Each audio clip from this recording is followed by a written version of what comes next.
Hello, everybody. What's going on? Good afternoon. Hopefully, you're all doing well and having yourselves a very fantastic day.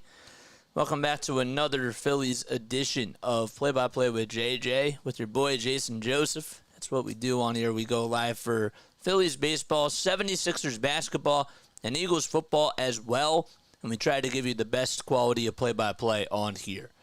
All right, so the Phillies are taking on the Washington Nationals, and they're looking to sweep the Nationals in a 4-game set. They did take last night's game, and they lead the series, of course, 3-0. And they're going to have to go off against Jake Irvin in this afternoon's game, and we'll get to that in just a little bit. But the guy that's on the mound is Taijuan Walker. And Walker, well, the last time he pitched, it was on Tuesday, August 13th. He only lasted 4 innings. He gave up 3 earned runs. It was his first outing since coming back from the IL, and just did not have his stuff. I think that today is the day where if Taijuan gives you like 4 to 5 innings, you'll take that. You will, because Cristopher Sanchez was magnificent last night. Ended up throwing 99 pitches, getting a complete game under his belt. And now you ended up having a night off from your bullpen, and that's really huge. You absolutely needed that. So everybody seems to be available today for the Phillies bullpen, and I think that they're going to need every single arm out there. I really, really do. Hopefully it doesn't get to the point like where they have to, go to a bullpen type of a game where they use 6-7 guys. But I'm just saying that they sort of have that luxury.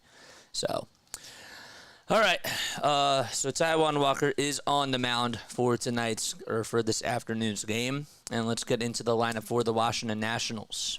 Phillies, actually, before we do that, just wanted to mention that last night they were able to get another win in the books, and it just took 1 inning. It was just 4 RBI singles in the bottom of the 6th. Now, they did get an RBI double from Nick Castellanos earlier in the game after Alex Call hit a solo homer, and the Phillies then responded in the bottom of the 4th inning. But it seemed like that the offense did another really good job yesterday, and they just put up some really, really good quality at-bats. I think that that's been the main theme over these last 5 games, is that they're putting up really good at-bats. And when I look at this Phillies team, I'm not telling you that they're a juggernaut. I'm not telling you that they're a great team. But the most important thing is that they found their groove, okay? They did. They found their groove. They got their streak back or their mojo back, and that's really important. Yeah, we'll see what happens down the line against the Atlanta Braves, the Kansas City Royals, the Houston Astros, and the Braves again. Don't worry. We'll look at those games too, because this is another really important stretch coming up for them. But they're getting their confidence back. And I think that we have to focus on that. And we have to say that that really is a positive, because some of you were even asking, well, are the Phillies even going to get their confidence back? Are they even going to win another game again? Of course, baseball is a 162-game season, but the bottom line is that I personally think that they have gotten their confidence back as far as the offense goes. But that was a really good sign from Cristopher Sanchez last night to be able to go deep and get you a complete game under the Phillies' belt. All right, so let's get into the starting lineups, and I'll get to your thoughts, of course, in just a little bit. So today's lineups, what's going on, Alex? What's going on, Ron? What's going on, Darth Pooh? I want to make sure I say hi to everybody. Cheryl, what's going on? Tyler's here. Hi, everybody. Yeah, that's probably like the first thing that I should do on here is to try to say hi, even though we have people that are still joining, All right, so let's make this a little bit bigger and nicer. There's good. All right, so C.J. Abrams will be batting in the leadoff spot, and he'll be playing over at the shortstop position. Then it's Alex Call playing out in right field. James Wood is out in left. He's batting third, and then it's Keibert Ruiz, who's catching behind the plate. Batting in the cleanup spot, Luis Garcia Jr. is over at second base, and he's batting fifth. Then it's Chaparro, who is batting over at first base, and he's hitting in the sixth spot. Andres Chaparro. And Then you have Jose Tena over at third base. Travis Blankenhorn is over at the DH spot. And over in center field is Jacob Young. It's starting to get pretty cloudy out at Citizens Bank Park. Skies are a little bit gray, it looks like. Unless the camera's not white balanced. And maybe that could be the case too. We'll get into the Phillies lineup in just a little bit. So just to recap again, it's Abrams, Call, Wood, Ruiz. And then it's Garcia Jr., Chaparro, Tena, Blankenhorn, and Young. And the guy that's on the mound is Taijuan Walker, who hasn't faced the Nationals since 2022. All right, so here we go. Abrams will step into the box, and we're ready to get underway. Oh, what happened to this? First pitch, and that's taken up high for ball one. Good, we're back. We're back. Good stuff. 1 ball, no strikes, and the next pitch, and that is low and inside for ball two.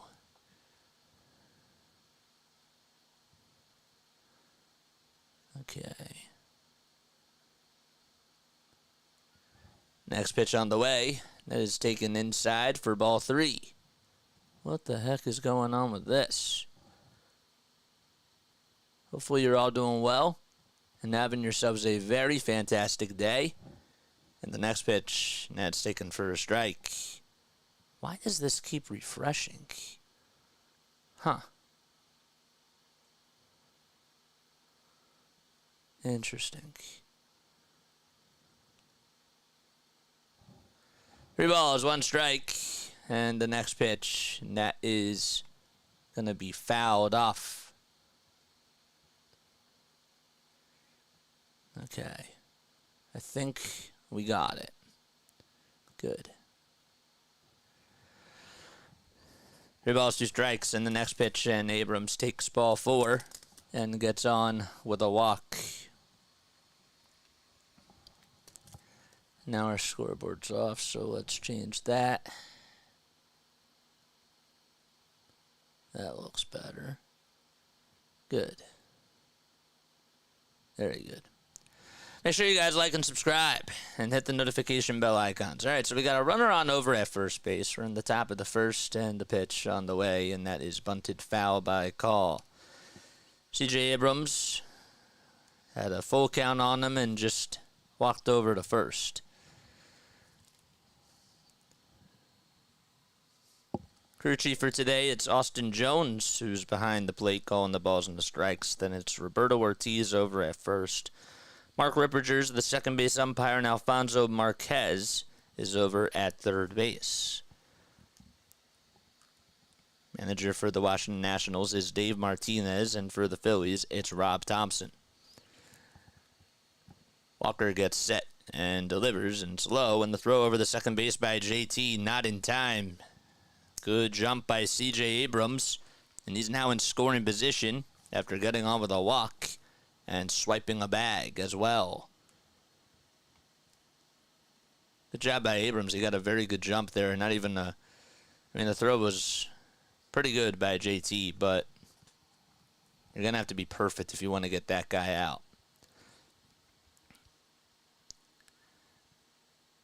Does have 22 steals this season. He had 47 last year. It was his 23rd. And the 1-1 is sent out over to right field, but it's going to go out of play as it's a foul ball. On the defensive side of the diamond, Phillies will have JT behind the plate.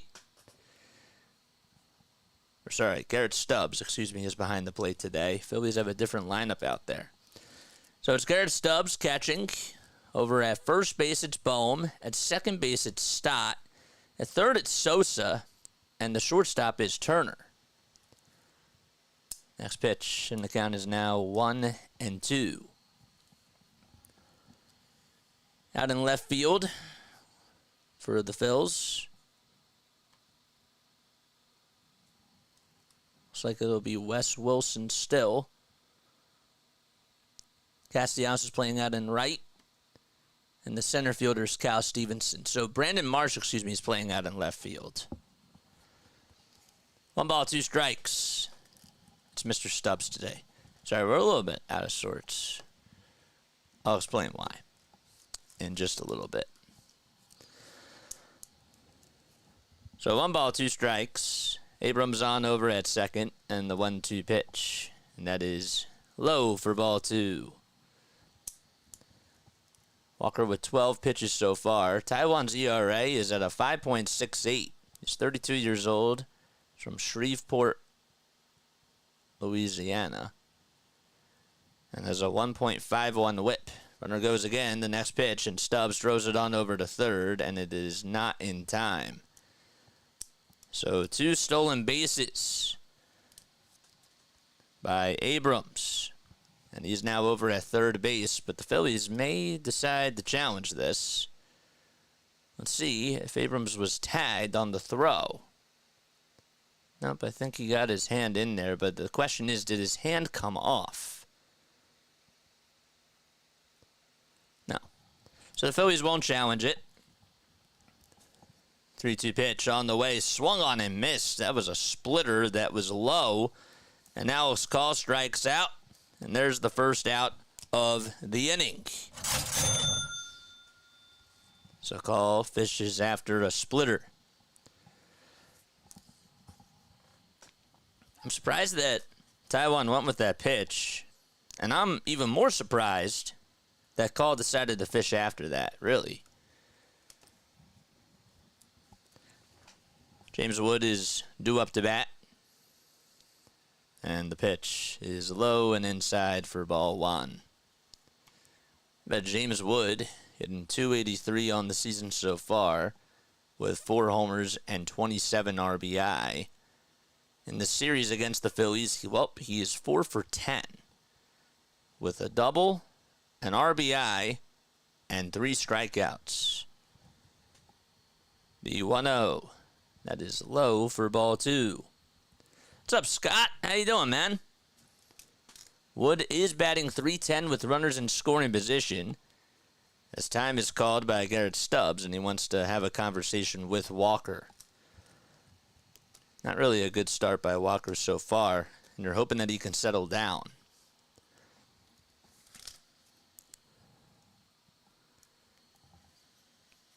Schwarber. Turner, Bohm, Casty, Stott, Marsh, Sosa, Stevenson, and Stubbs. Next pitch, swing and a miss, and the count's now 2-1. Like that pitch there. That was pretty good. That had a good velocity to it. 2 balls, 1 strike. And a splitter on the way. Misses again. Low.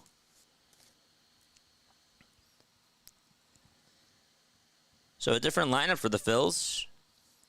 No Bryce Harper.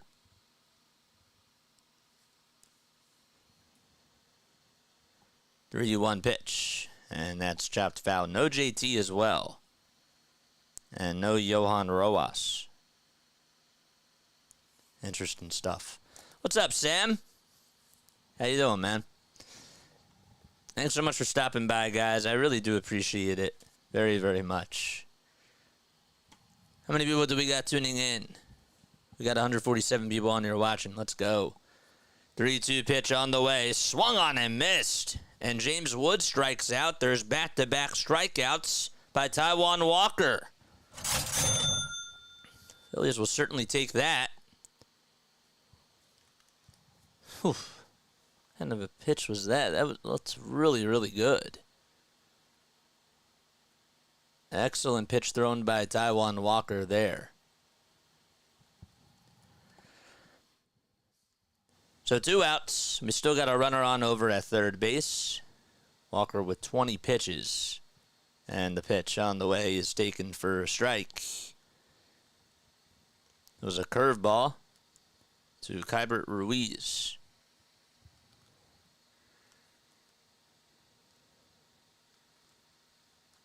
Has 11 homers on the season so far.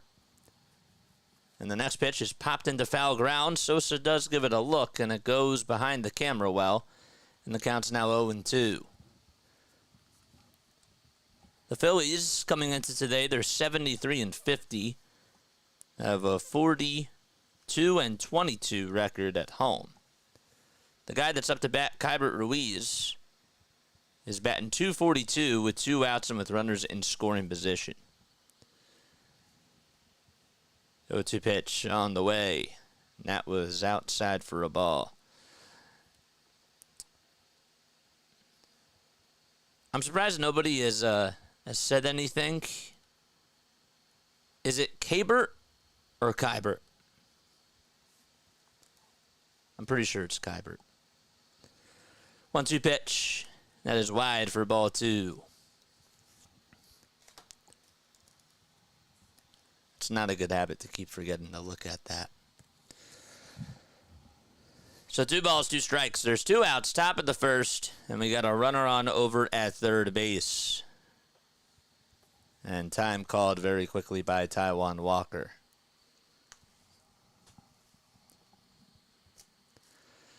Good stuff. I think Rob wanted to get guys an extra day off because of the tough stretch. 2-2 pitch on the way, and that is fouled back. Just discovered your channel. Great job bringing the game out of market, Phillies fans. Yes, I appreciate you for coming on here. Not only do we call the games, though, but we have an incredible community. And I hope that you stay because of that, too. You know? I really do. 2-2 pitch on the way, and that is grounded foul. Keibert, thank you. I don't know why I double... I always second-guess myself. It's not a good thing. TJ, what's going on, man? What's up, Ariel? All right, 2 balls, 2 strikes. Top of the first. And 2 outs. Walker wants to communicate with Stubbs here. And he does. With 1 second left on the pitch clock and the pitch. Ground ball rolled over to first. And Bohm has it. Digs it up and tags the bag for out number 3. So just after a leadoff walk by C.J. Abrams, he steals 2 bags and is stranded over at third base. Call strikes out, Wood strikes out, and Ruiz grounds out over to first. Got to give Taijuan Walker credit for getting out of that little jam. And we head to the bottom of the first. The Phillies are coming up to bat. He did. He got out of it. Got to tip your cap to him for that. All right. Hi, everybody. So I'm going to put the camera on me for a second. I wanted to apologize for being a little bit out of sorts today.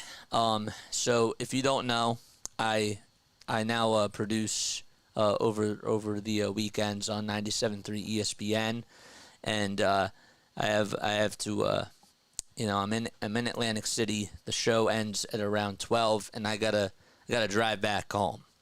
So for some of the games that we do for the Eagles, we may not even do. There may be a couple of games that we can't do because I'm gonna be filling in. And so today, I got home at literally like 1:22, so it's great. But anyhow, yeah, you should write down your thoughts more. It'll keep your thoughts more organized. Yeah, but I had to rush home. I did. I had to rush home today because now I'm doing like a new show and I'm producing. So, I had to do that. Plus, it's a little bit tough because you have a lot of things going on, right? Like you got the game, and then you got the comments, and then you got all these screens and notifications on the phone. But anyhow, I don't want to get off track, but I just wanted to apologize because I didn't have my lineups ready, and I had everything else in my setup, but whatever. I just wanted to apologize. All right. Here we go. So we're in the bottom of the first. Kyle Schwarber's DHing, and then Trey Turner batting in the 2 spot. He's over at shortstop. Then it's Alec Bohm over at first base. Nick Castellanos is playing out in right field.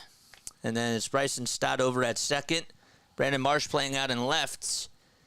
And Sosa is at third. Stevenson is in center field. And Stubbs is catching. The pitch on the way. Line drive caught over in right field by Call. And there's the first out of the inning. Sammy says, I'm talking about you saying you second-guess yourself.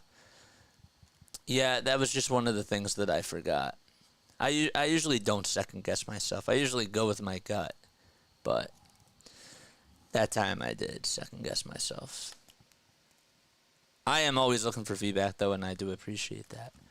First pitch on the way to Trey Turner is low and outside for ball one. Turner batting now .309.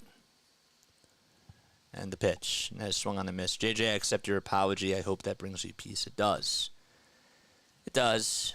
We're getting used to this new schedule. 1-1 pitch on the way. That's on the outside corner for strike two. It's just, sometimes it's just a little bit annoying because I have my stuff written down, beforehand and whatever. And then it's like, well, I'm live. I got to go on. And I just got to fill it in as we go. 1-2 pitch. And that's fouled back towards the screen. It's all good, mate. How was your first day? It was good. It was really, really good. I'm excited. I'm excited to be producing, It's going to be cool. 1-2 pitch on the way. Line drive hit out over to center field. And Trey Turner able to get on with another base hit as he singles back up the middle. And there's a one-out single by Trey. There you go. Trey Turner just doing it all for the Phillies. And he is the hottest hitter in this lineup for sure. And Alec Bohm is coming up to bat. So Bohm is batting in the 3-hole. Castellanos is in the on-deck circle now. 1 out, bottom of the first. And Bohmer takes the first pitch outside. Let's see the Bohm emojis in the chat. Don't forget.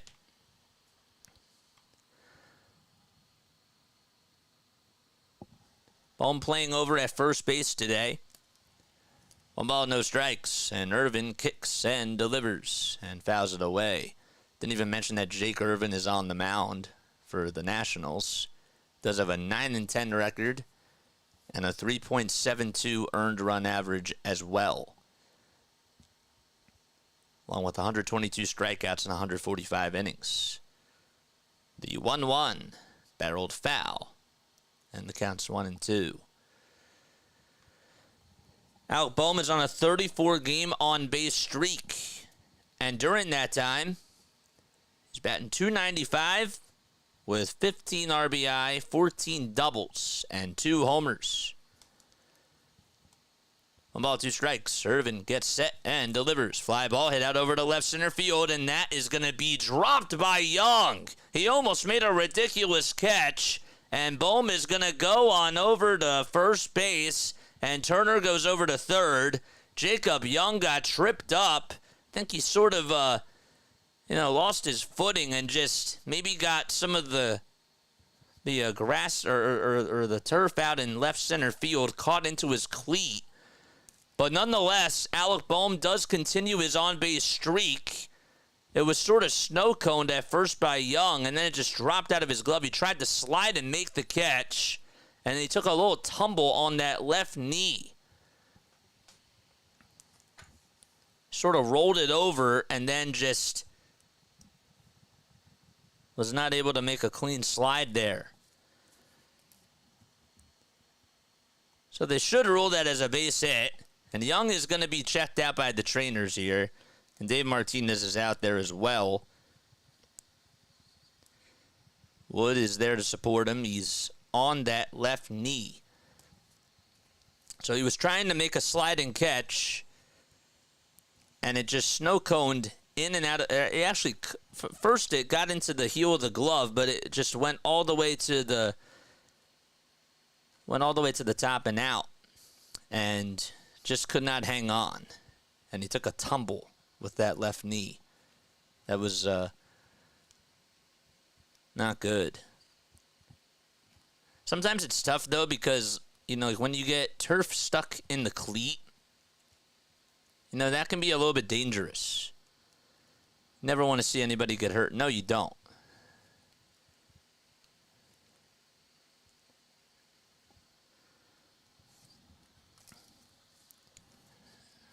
So he's still out in left center.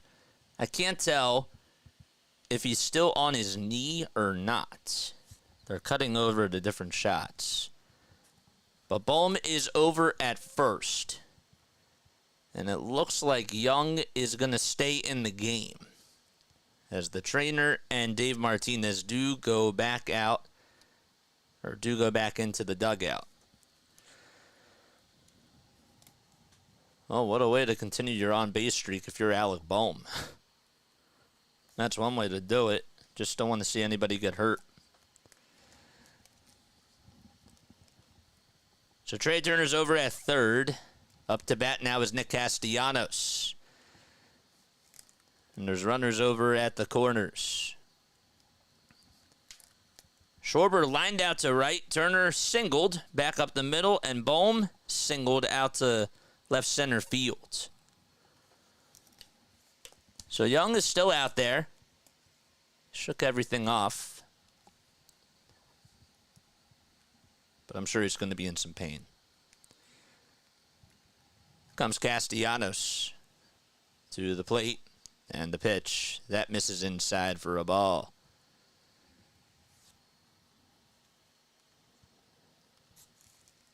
Casty batting .249 with 16 home runs and 62 RBI. And the 1-0 pitch on the way. Ground ball rolled into right field for a base hit. And Trey Turner's going to score. Bohm stops at second. And Castellanos with another RBI single. It's the second day in a row where he has gotten an opposite field RBI single. And the Phillies do lead it 1-0 in the bottom of the first. There you go. He's definitely in a groove himself.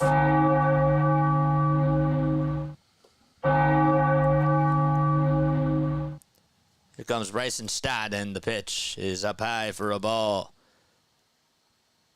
That's the 63rd RBI from Castellanos, and this is a guy who was hitting at one point just a little bit underneath the Mendoza line, and he's raised his average to .250. Crazy. 1 ball, no strikes to Bryson Stott. And the pitch, swing and a miss. Got a sinker. Looked a little bit inside. Maybe not by much, though. Phillies lead it 1-0 thanks to an RBI single by Nick Castellanos. 3 singles in a row for the Phils. They've batted around Jake Irvin. And the 1-1 is popped up in foul territory, but it's going to go behind the dugout, the visitor's dugout. Take a couple of bounces, and the count's now 1-2. Nationals defensively have Keibert Ruiz behind the plate. Over at first base, it's Andres Chaparro. Luis Garcia Jr.'s over at second. And you have Jose Tena at third. And the shortstop is C.J. Abrams. 1 ball, 2 strikes, and the next pitch upstairs. In the outfield, you got Call out in right, Wood in left, and Young in center. 2 balls, 2 strikes. Bohm at second, Castellanos over at first, and the 2-2 on the way, swung on and missed. And Jake Irvin gets the second out of the inning.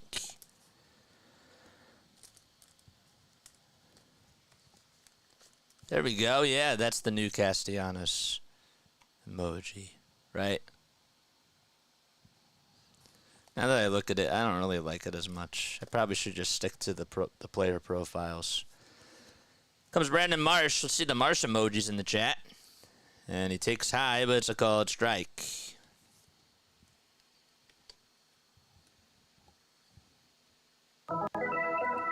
Charge! The ball is 1 strike. Nola pitched yesterday, Shay. He pitched really, really well. Or sorry, Nola pitched a couple of days ago, not yesterday. Sanchez pitched yesterday. The 0-1 pitch. That's up high for a ball. 1-0 Phils, bottom of the first. We got 2 runners on and 2 outs as well. Sosa waits in the on-deck circle. The 1-1 delivery is fouled back towards the screen. Don't forget to like and subscribe, guys. Hit that thumbs up button as well. Yeah, Nola pitched on Friday. He did good. I thought you didn't like the Phillies. Shay.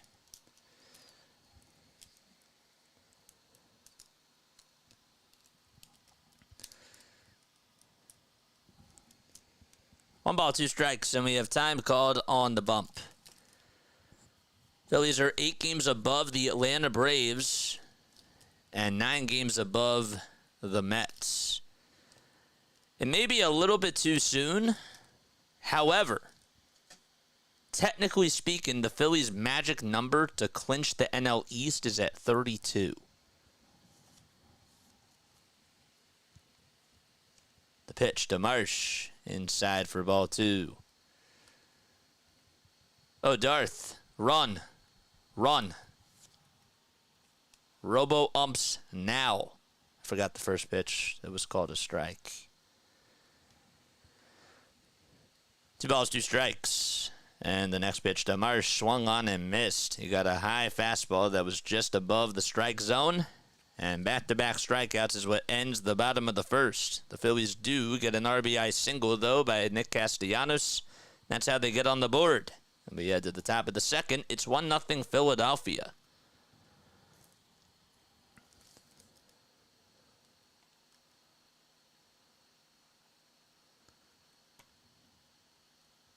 Run. There we go.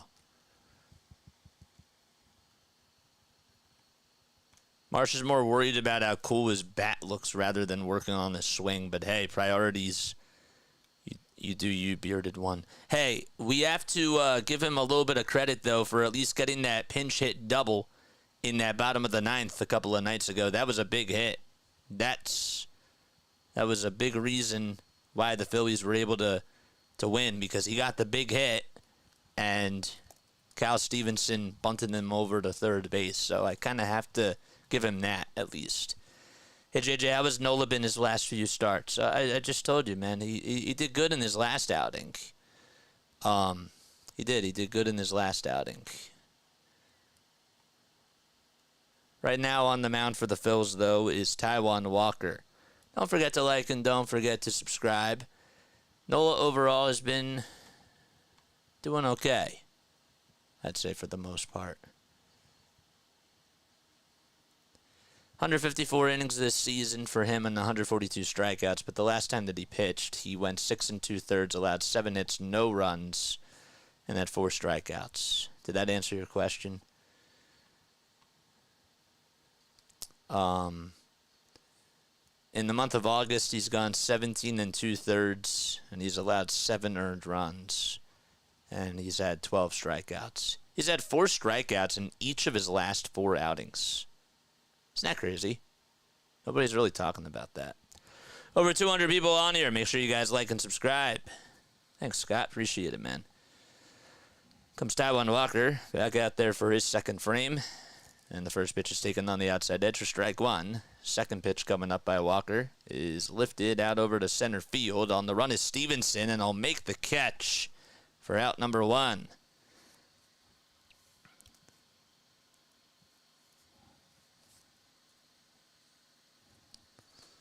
So Luis Garcia Jr.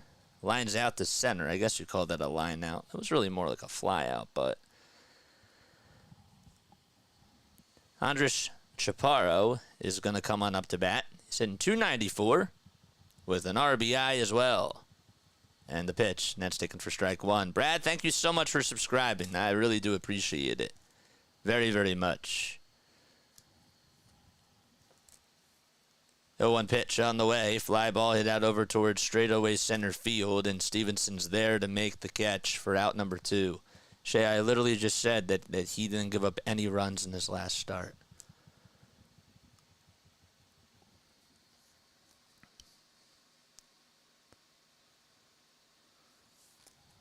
So back-to-back flyouts over to center.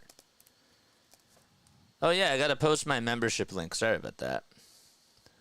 Knew there was something I was missing. The pitch on the way, and that's taken for a ball. Jose Tena batting .313 with 3 RBI. And the 1-0 pitch, and that's taken for a ball, too.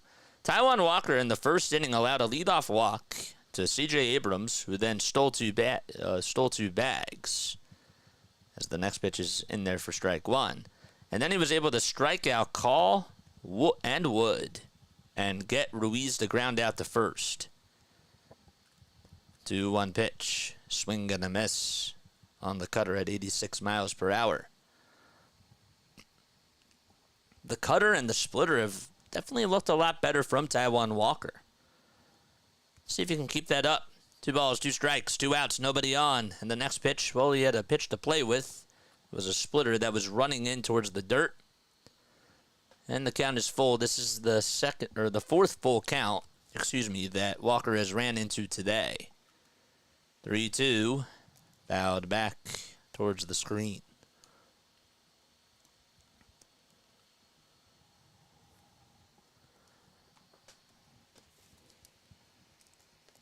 The payoff pitch by Walker. And that's slapped foul once again. Mariners lead 2-0 against the Bucks in the top of the second. And again, Brad, thank you so much for subscribing to the channel. Appreciate it. What's up, Vince? I'm right back like I never left. Love it. 3-2 on the way. Fly ball hit out over towards left field, and Marsh is there to make the running catch. So that's now 6 straight batters retired by Taijuan Walker. And we head to the bottom of the second. It'll be Sosa, Stevenson, and Stubbs due up in the order. Okay. All right, now is our chance. Mets and Marlins, by the way, are tied 2-2. That game is on Roku TV. It's in the top of the 7th. The Marlins are threatening with runners at the corners, and there's 2 outs. Yes, sir. Thank you. Thank you for coming on here, man. Appreciate it. Very, very much. All right, so Abrams is over at short. Garcia is at second. And again, bear with me because I want to make sure that I write all this down. I didn't have time to do it beforehand. Second base, first base, third base. Phillies, you got Turner over at shortstop. Bohm is at first today. Stott's at second. Sosa is at third. And the outfielders for the Phils, it's Castellanos in right. Marsh is out in left. Stevenson is in center. And Stubbs is catching behind the plate. And the outfielders for the Nationals, it'll be Young out in center field. Call's out in right. And then Wood is in left. And then it's Ruiz catching. And Blankenhorn DHing. All right. Good. Now I can talk again. Bottom of the second. Phillies lead at 1-0. They got an RBI single from Nick Castellanos. 3 straight singles with 1 out in the bottom of the first. All started by Trey Turner, who singled out to center. Then it was Bohm who got on with a base hit. After what nearly could have been a terrible injury to Young, who tried to make a sliding catch.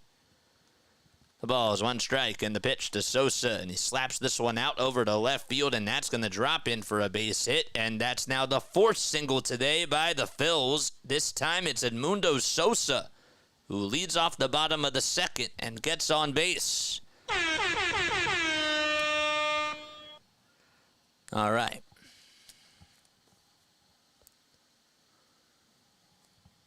Now it's Cal Stevenson who's coming up. No Yohan Rojas, no Bryce Harper, and no JT Realmuto in the lineup today. And the pitch, that's a 4-seamer that's on the inside edge for strike 1. Watched the play-by-play for Baltimore last night. It was rather interesting. Yeah, shout out to Orioles Birdwatcher, man. He sends people our way. We got to send people his way. He scratches our back, we scratch his. Yo, one. That's fouled back. And you get a hit, and you get a hit. That's great. 0-2 to Cal Stevenson, batting on the left side. Jake Irvin on the bump for Washington. And the pitch, that is fouled away.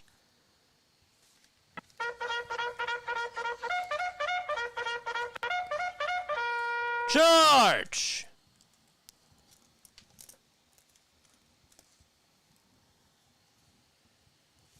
Ten seconds left on the pitch clock. Irvin kicks and delivers, and it's in the dirt for a ball.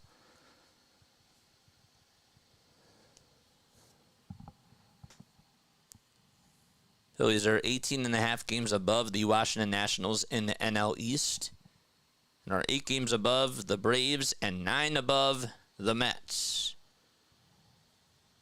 Toss back over to first, not in time. Phillies have a big stretch coming up. All started when they play against the Braves from Tuesday to Thursday. Then they play the Royals. Then it's the Astros and then the Braves again. 1-2 pitch on the way. Fly ball sent out over to left field. It's not that deep, though, and Wood is there to track it down. Then he'll make the catch. Turned over towards his left side and was there at the right time. And there is the first out of the inning. My big dogs are laying here listening to you, JJ. They like your voice and are happy that the Phillies are getting it done today. That's good. That's good. We try to have a calm voice. When things are going well, though, we get excited. You know? The pitch. And that's taken on the inside corner for strike one. So Garrett Stubbs is up to bat. 1 homer and 7 runs knocked in this season. The pitch. Wide and high for a ball. Mariners now extend their lead 4-0 in the top of the second. They were up 2-0. And all of a sudden, Victor Robles was able to get a 2-run double after a 2-run homer by Cal Raleigh. Toss back over to first, not in time.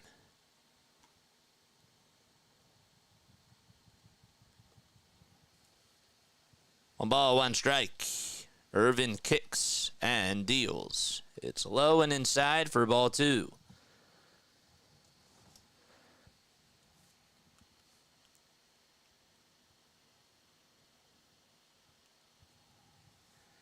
Sun is peeking out now.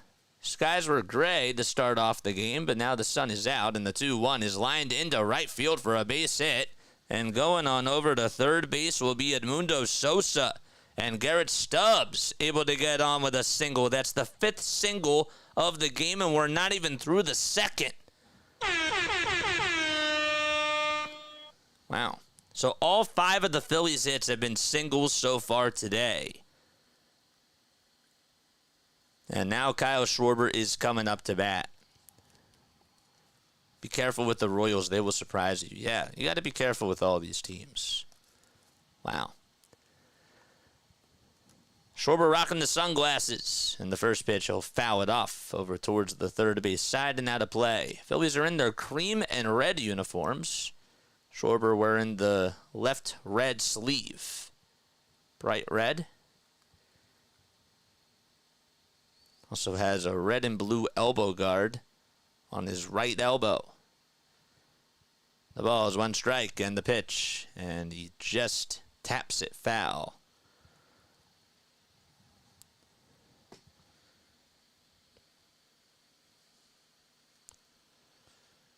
I wonder if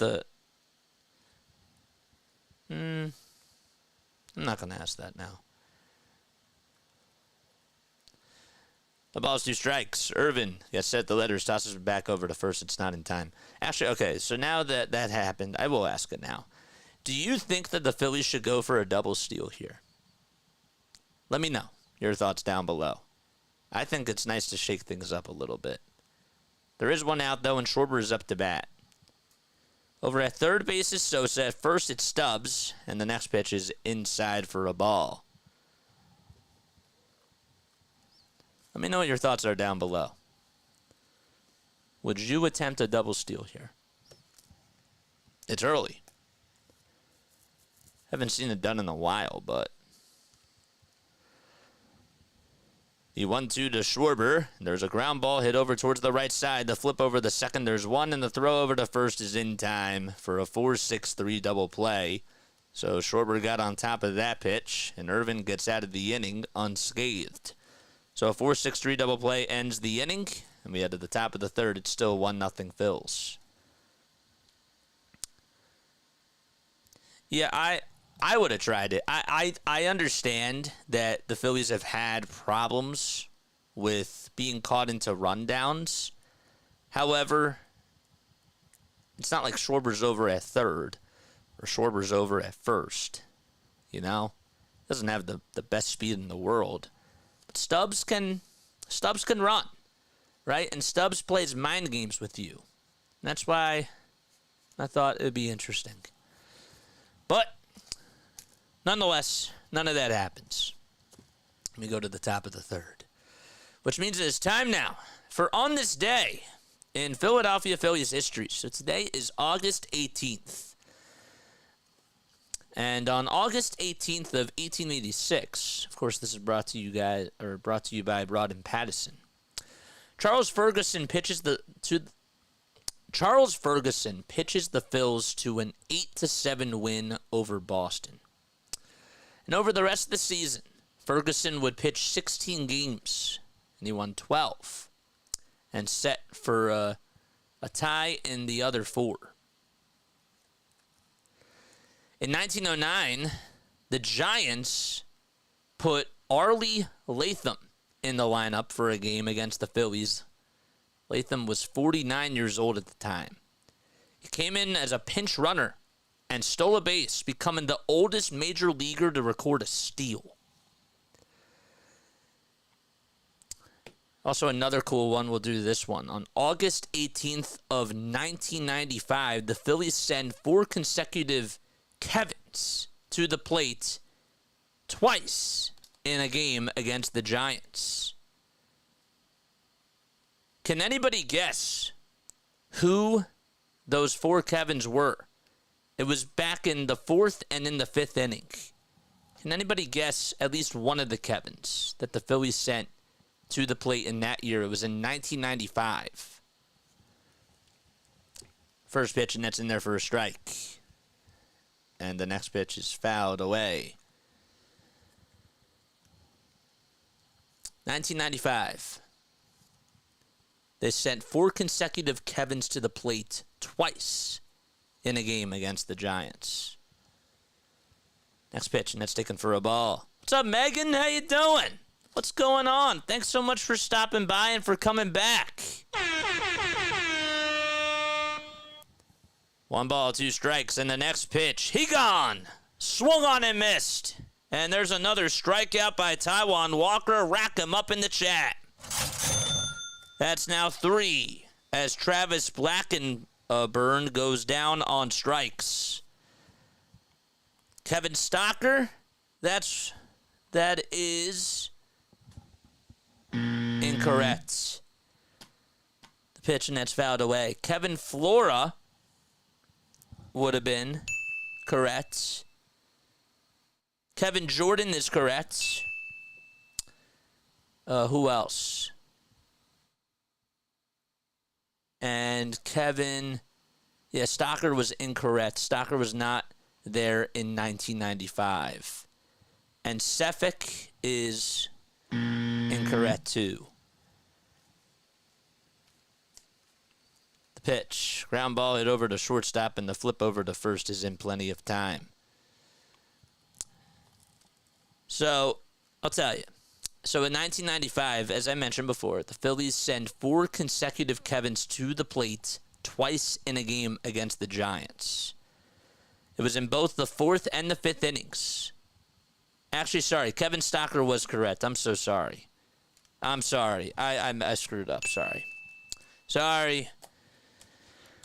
So Kevin Stocker, Kevin Flora, Kevin Elster, and Kevin Jordan were the guys that they sent up. The pitch. Now it's a 1-1 count. 1 ball, 1 strike. And the pitch. And that is on the outside corner for a called strike.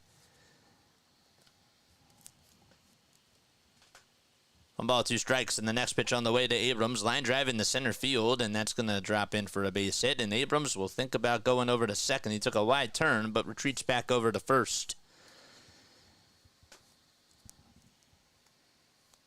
So a 2-out single by C.J. Abrams. That's the second time that he's gotten on today. He walked his first time up and then stole 2 bases. So there was a runner on over at third with nobody out. Call and Wood then struck out against Walker, and then Ruiz grounded out over to first to end the first inning. Toss back over to first is not in time, and Abrams able to dive back in there safely. What's up, Jose? How you doing, man?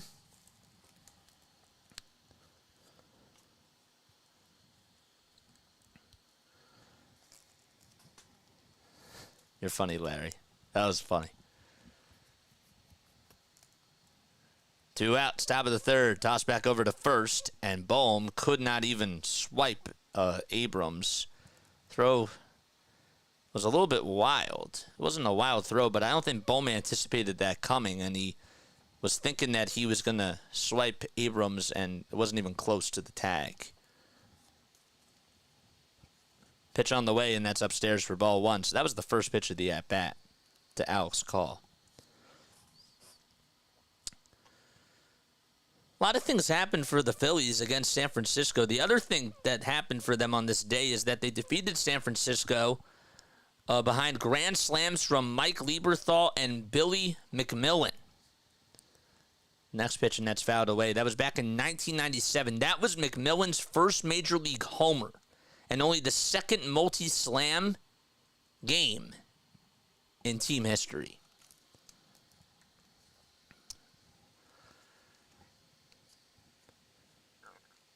One ball, 1 strike. And we got a runner on over at first base. That's C.J. Abrams, who was swiped 2 bags today, has singled and walked as well. Pitch. That's taken for a ball.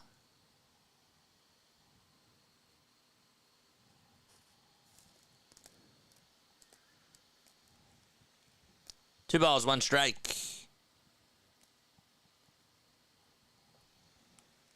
And the next pitch is low and outside for ball 3. Throw over the second base by Stubbs. Not in time.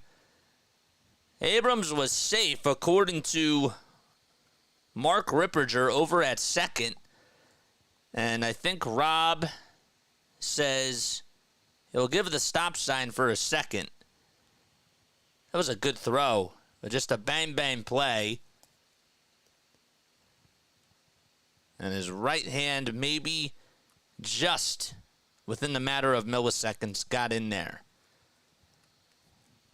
So they won't challenge it. It's 3 balls, 1 strike now. 3 stolen bases by C.J. Abrams, and we're only in the top of the third, and the 3-1 pitch is low and away for ball 4. And that was not even close to the zone. 19 more subs until we get to 3,900 subscribers. Let's get to that, guys. And if you want to donate to the channel, we're on for almost every single Phillies game. You're more than welcome. Absolutely more than welcome to donate. Don't feel bad if you can't, but it's always much appreciated because we can give you better content and better play-by-play on here. It does. It really does help. First pitch to James Wood. It looked a little bit low, but it's a called strike. Wood struck out on a full count his last time up to get the second out of the first. 0-1 to James Wood. And the next pitch is fouled off the end of the bat.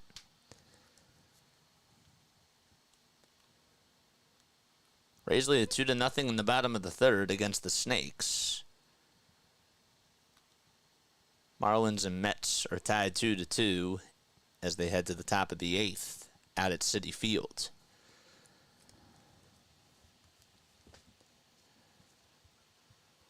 Walker trying to get out of a jam here. There's traffic on the bases over at first and second, and he'll disengage with Abrams over at second. Won't even throw it, just stares back at him, and Abrams will drop back over to second.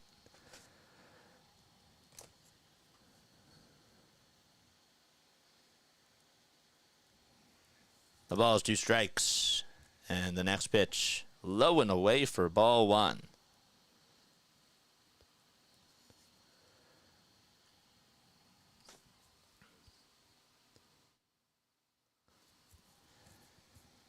Poll question is, how many innings do you think Taijuan Walker is going to go today? 57 pitches by Walker, and the 1-2 pitch misses outside. We have 110 votes. Hopefully we have 110 likes on here as well, at least. 25% of you have said that Walker is only going to go 3 or less. 25% of you also have said 4.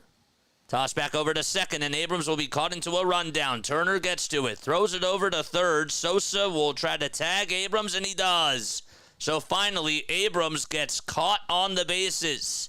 And a nice heads-up play by Taijuan Walker as he gets out of the pickle. And we go to the bottom of the 3rd. It's 1-0 Phils. That'll certainly work. Okay. So stolen base, and then he got caught into a rundown. So for those of you that said 3 or less for Taijuan Walker, you're still in it, technically. Walker, by the way, against the Washington Nationals, I saw an interesting stat, and I wanted to bring this up. This was according to the Phillies tailgate, and I'm pulling it up as we speak right now, so you got to bear with me for a second. Just 1 second. Where was it? It was somewhere. Phillies are... okay, this has nothing to do with them against the Nationals. The Phillies are 25-17 in games started by Taijuan Walker, which I did not know. But I thought I saw something else about his stats against the Nationals. Oh, here we go. Taijuan Walker hasn't allowed an earned run against the Nationals since 2021. 3 of Walker's last 5 starts against the Nationals have been scoreless outings. Don't forget to like and don't forget to subscribe. We go live for Phillies baseball, Sixers basketball, and Eagles football on here, man. That's what we do. 3-step is on here.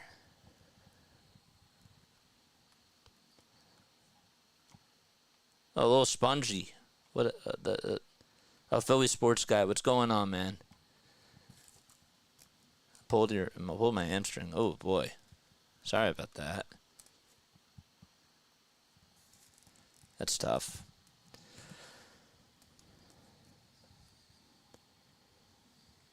All right, bottom of the 3rd for Philadelphia. The Phillies do lead at 1-0. They got an RBI single from Nick Castellanos in the bottom of the 1st, which allowed Trey Turner to come on in to score. Turner, Bohm, and Castellanos, that's 2, 3, and 4, all due up in the order for Philadelphia. Trey's been red hot, and he takes the first pitch just a little bit up high, thrown by Jake Irvin.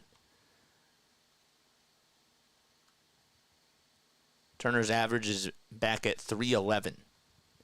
Again, it was at like 297 a few days ago. And the 1-0 fly ball sent out over towards left center field. It's carrying. It's going back towards the track, and it is gone. Into the bushes it goes as the wind picks it up, and Trey Turner hits his 14th homer of the season and gives the Phillies a 2-0 lead on a solo bomb.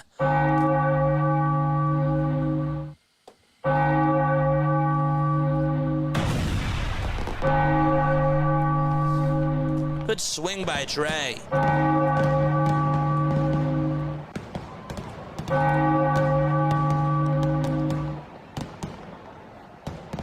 baseball was right down the pipe.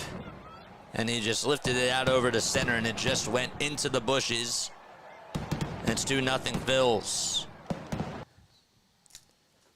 The hottest hitter on the ball club gives the Phillies a 2-0 lead. And now Bohm comes up and takes the first pitch for a strike. 0-1 on the way. Outside for ball 1. King Trey. Let's see the Trey Turner emojis in the chat. There you go. There you go. The 1-1 to Bohm. Swung on, hammered, and caught by C.J. Abrams on a nice diving catch to take away a base hit from Alec Bohm. I can't believe that baseball just left the yard. I mean, the wind must have picked that thing up, because with the way that it was looking from the angle, looked like it was just going to be a regular fly ball out over to center field. And then I guess that Young was sort of taken by surprise and just kept hustling back over towards the track. Got to become a member. Got to become a member, Melissa. I'll drop the link down below. It's $2.99 a month.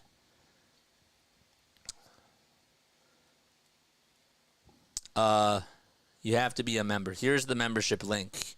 Not only do you get access, though, to these cool emojis, but you also get access to early pods that I post to my community. You also get special podcasts. We're going to go live for a special membership podcast tomorrow, so that would be really cool.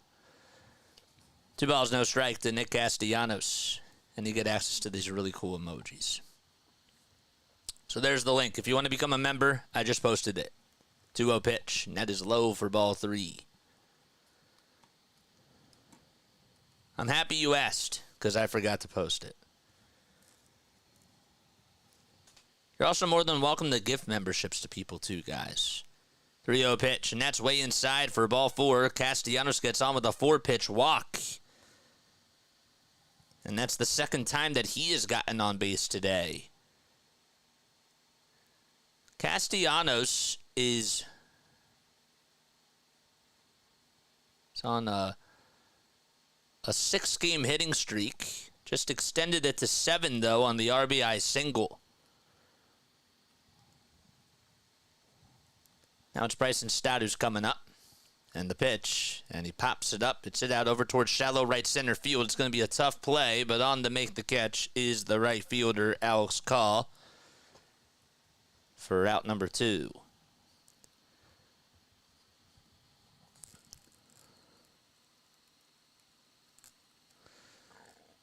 Jason Dominguez was appointed as their 27th man for the Yankees for tonight's game. How about that? Is he back? I guess he's back. Pitch to Marsh, and he had to dodge out of the way. It was inside for a ball. You can post the Castellanos emojis if you have them.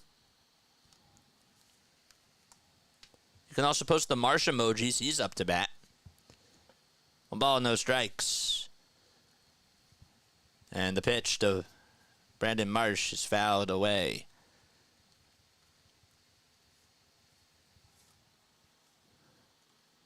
Sorry I joined late. You don't have to apologize.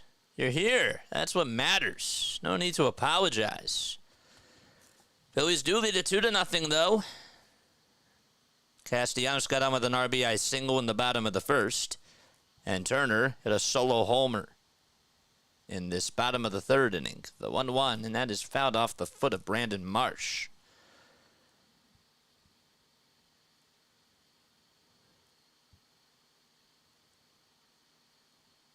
Mm.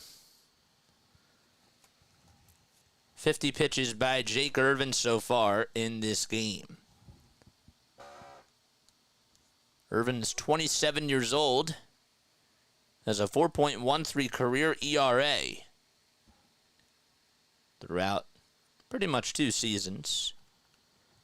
This is his 2nd season. So we'll say 1 3/4. Toss back over to first, not in time. 19 more subscribers till we get to 3,900. That's our goal. Help us reach our goal.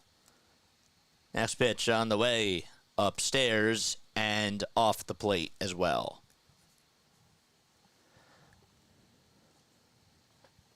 Two balls, two strikes to Brandon Marsh. Casty is at first, 2 outs, and the 2-2 to Marsh is just punched foul towards the first base side.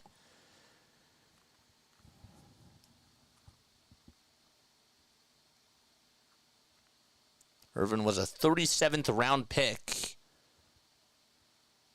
originally back in 2015, but then he decided to play with the University of Oklahoma and play college baseball. 2-2 pitch, and that is going to be one of the latest called strike threes that you're going to see. The pitch looked a little bit inside, and Marsh goes down looking, even though he does not agree with the call, and the inning is over. However, the Phillies do get another run on a solo jack by Turner out to straightaway center field.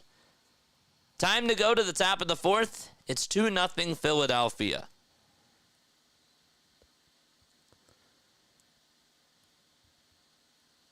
Okay.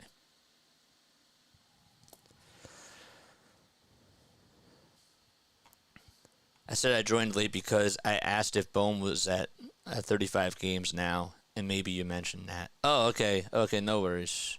Yes. Yes. He is, yeah, Bohm. Robo-umps now. Yeah, run! Run, baby! Run!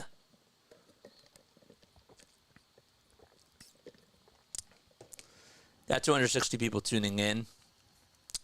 How's everybody's Sunday going? How's everybody's weekend been? Have you been able to relax this weekend? What have you been up to? Let me know down below. We're going to take a look at the out-of-town scores real quick. Marlins and Mets are tied 2-2 in the top of the 8th. There's a runner on over at first with 2 outs. Red Sox and O's are scoreless as they head to the top of the 5th. And then the Mariners have a 4-0 lead against the Pittsburgh Pirates. Cal Raleigh hit a 2-run homer, and Victor Robles had a 2-run double. The Rays, they are up 2-0 against the Arizona Diamondbacks so far. That is heading to the top of the 5th inning. Brendan Lau homered and was able to get Christopher Morel to score. What else? Reds and Royals are in a rain delay in the bottom of the 2nd. White Sox and Astros are scoreless. The Royals and Reds are scoreless too, by the way. Brewers, they lead a 2-0 in the bottom of the 2nd against the Guardians in the pitch, and that's taken for a strike. Dodgers are taking on the St. Louis Cardinals. That is in the top of the 2nd. Dodgers have 2 runners on and 2 outs. Pitch by Walker, and that's taken for a strike. So it's 1 ball, 1 strike. That is to James Wood. Walker kicks and delivers. Swing and a miss. I think Walker noticed that Wood chased after the 3-2 splitter his last time up and was able to get him to strike out there. So he decided, you know what? Let's do it again here. And the count's now 1-2. Does he do it again? Next time he goes with a slider. It's a little bit low for ball 2. Blue Jays are out in Chicago taking on the Cubs. That's going to the top of the 2nd. And Twins and Rangers just got started too. Pitch on the way, and that's taken for ball 3. Padres will play the Rockies at 3:10. Then you got the Braves taking on the Halos at 4:07. And then the Giants will be out in Oakland Coliseum taking on the Oakland Athletics at 4:07 as well. Next pitch, and that is low for ball 4. And Alice Wood gets on with a leadoff walk to start off the top of the 4th inning. So Jason Dominguez did just get called up for the Little League Classic game for tonight's game. So that is pretty cool. Pitch, and there's a foul ball hit over towards first base.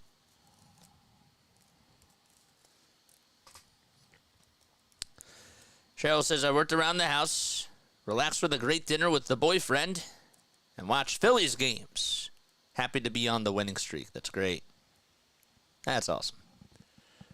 0-1 to Keibert Ruiz. Toss back over to first. And Wood dives back in there without a tag.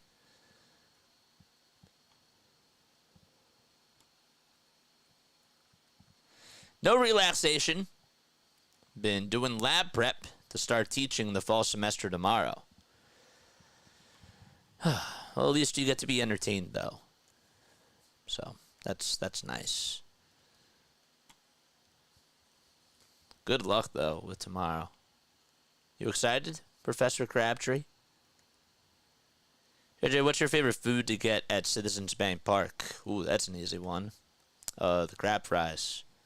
0-2 on the way, in the air, hit out over to deep right field, and Keibert Ruiz, for the third time in this series, leaves the yard.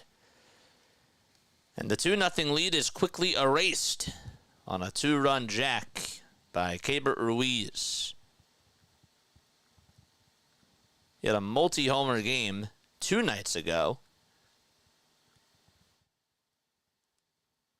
And he comes into home plate and gets high fives from Garcia Jr. and Wood.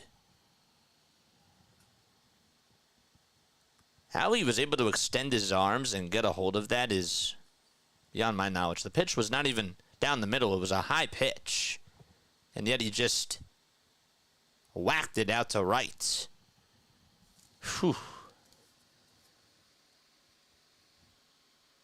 Wow.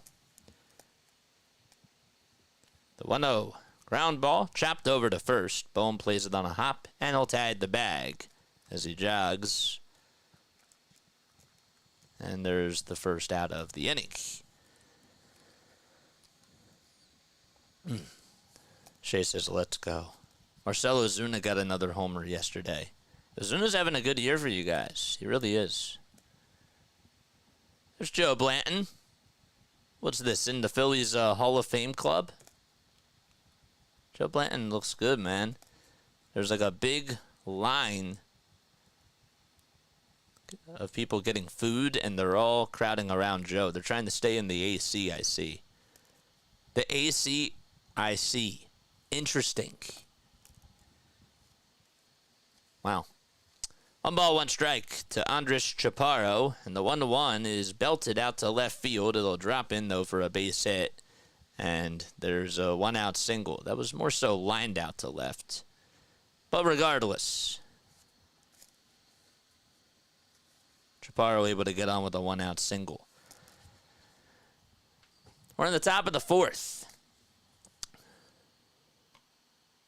Definitely excited for the semester, teaching intro geology and mineralogy. Is that how you say it? I hope I said that correctly. Mineralogy? Or is it mineralogy? I feel so bad for asking, but I want to make sure I get that correct. Joe Blanton has not aged as absolutely hammered. They're right, man. 1 ball, 1 strike to Jose Tena as we're back in the action. We got a runner on over at first. Let's try to reset the scene here. It's 2-2. And the 1-1 is trapped over towards the right side. Stott will flip it over to second base for 1. Nice play by Stott, and that's all that they're going to get. So Tena grounds into a fielder's choice. Phillies had a 2-0 lead heading into this 4th inning, and well, James Wood got on with a leadoff walk against Taijuan Walker, and then Keibert Ruiz was Keibert Ruiz was able to hit a 2-run homer out to right field. 2 outs. Flip back over to first. Not in time.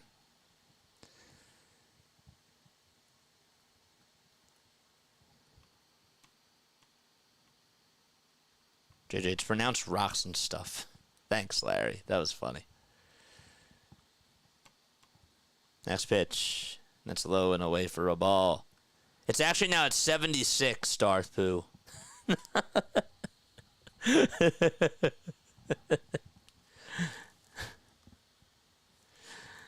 Oh, man. Stone study. No, I am curious, though. Mineralogy. Toss back over to first, and that's going to get away from Alec Bohm, and heading on over to second base is Chaparro. Or Tenya, that is, excuse me. So Tenya got on with the fielder's choice. He was over at first, and he jogs on over to second as it got away from Bohm. And I think that they're going to call that. It's definitely going to be an error, but who's it on? Let's see. No, that's going to be on Taijuan Walker. That got away from Bohm. It was way too far out over towards his right side.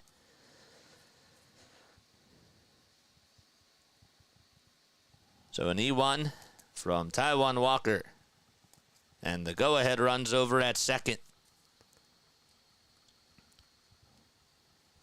Pitch. Low for ball 2. 77 pitches for Taijuan Walker. 2-0 delivery. And he fouls that one away.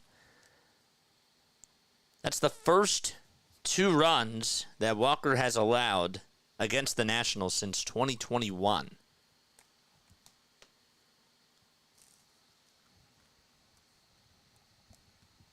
Two balls, 1 strike. Walker looks back at second, now back to the plate, now back to second again, and fires, and it's in there for strike 2. Darth Pooh got the pronunciation correct, so let me make sure I got it. All right, we'll do it after this at-bat.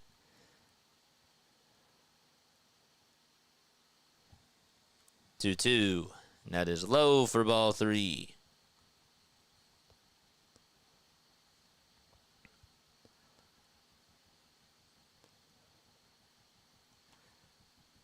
There we go.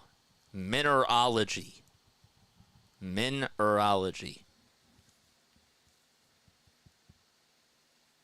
3-2 pitch. Chopper hit over to first base. Bohm will flip it back to Walker, who wins the relay to the bag, and the inning is over.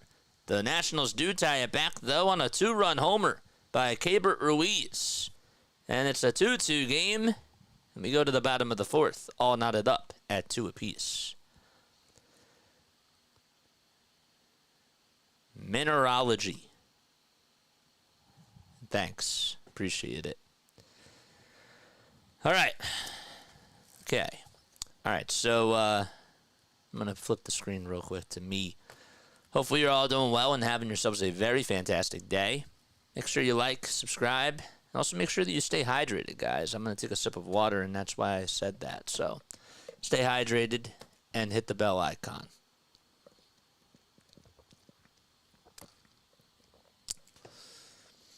All right. You know, I'm a big fan. I like driving. I like going on drives. I do. I really do. I find that to be therapeutic. I also find that to be very peaceful, you know? And if you're in like a good area, you know, some places really are nice to drive to. And I would like to know, okay, if you're not into driving, that's okay. But what was like a cool place that you got to drive to? All right, tell me down below. I bring this up because, you know, the commute to Atlantic City for me is about an hour. It is. And I enjoy going on the rides, you know. I'm okay with it. But I want to know what your favorite place that you've driven to was, or if there's like a go-to spot that you like to drive to. You know, it could be something small, could be something big, or whatever. So let me know down below, and I'll share some stories, and I'll share what you guys have to say as we head to the bottom of the 4th. Phillies will send Sosa, Stevenson, and Stubbs to the plate. That's 7, 8, and 9 due up in the order. The pitch, that's taken for a strike. Sosa's 1 for 1. And the pitch, swung on and missed. I do like, there's this road that's in Glassboro, and you drive down it. It's like right by 322, and it's like all land. And I like it. It's like, all like an open field, and I think that that's pretty peaceful, The pitch on the way. Ground ball. Hit out over towards second base, and the throw over to first is in time. I don't really know if I have a favorite place that I've driven to, but I like to go to that spot. I used to go there a lot, or used to drive around that a lot when I was in college. It's like an open field. They had animals over there too sometimes. It was cool. All right, so let's get into some of these stories. Peaceful. Crank some Slayer, dude. The ball is 1 strike, and the pitch. Swing and a miss. Darpoo says the streets of Kensington is like being in a drive by the set of The Walking Dead. I still haven't seen The Walking Dead. People may unsubscribe to me because of that. Because they're just finding this out. But yeah, I have not seen The Walking Dead. 1 ball, 2 strikes. Jake Irvin on the bump. Cal Stevenson up to bat. And the pitch is upstairs for ball 2. Pennsylvania Grand Canyon was beautiful to drive to. I've never been there. The Appalachian Trail. That's cool. When did you go? Or how often do you go? And what makes it peaceful, in your opinion? 2-2 on the way. Fly ball lifted out over to left field, and Wood doesn't even have to flinch. And he's there to make the catch and watch the ball go into his glove for out number 2.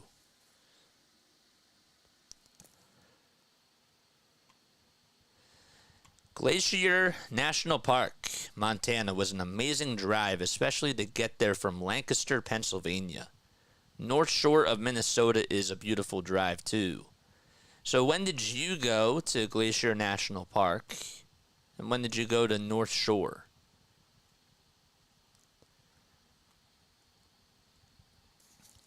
The ball is 1 strike, and the pitch on the way. There's a pop out that's going to be caught out in center field to end the inning, and Stubbs is retired. So the last 5 batters have been retired by Jake Irvin, and we head to the top of the 5th. It's 2-2 out in Philadelphia. Lots of places in Chester County are really cool to drive to. Oh, this is Brad.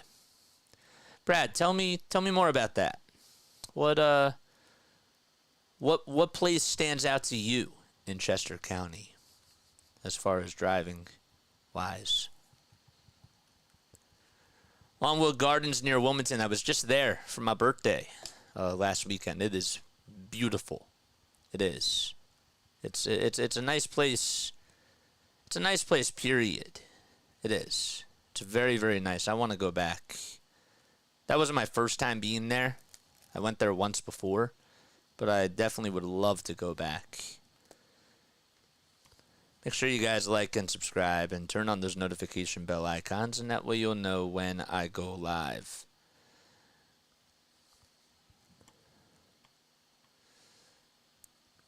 We took a trip to Sandusky, Ohio, and went that way, and the kids loved it instead of the dead turnpike. Huh. That's wild. It's cool. My favorite drive destination is Morro Bay, California, along the Pacific Coast Highway, says 3Step. Morro Bay. I've never been to California. I would love to go. I mean, I want to go to the Paris Olympics. Or, sorry, not Paris Olympics, sorry. I want to go to the LA Olympics. First of all, the Paris Olympics are over. I'm living in the past. And second of all, I meant to say the LA Olympics in 2028. Really, JJ? Come on, man. I kind of had to cut myself a little bit of slack, though, because the Olympics, the Summer Olympics, don't occur for another 4 years, so. But, whatever.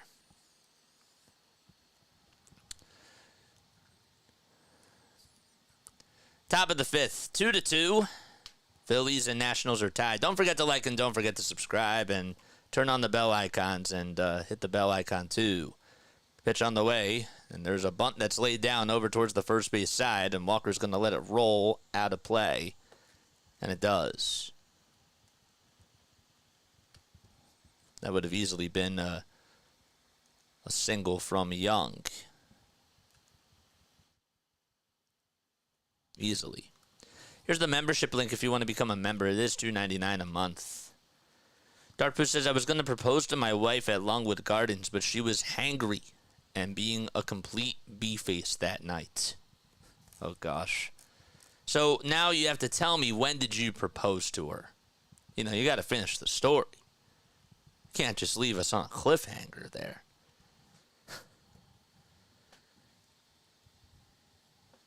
Pitch, and that's taken for strike 2.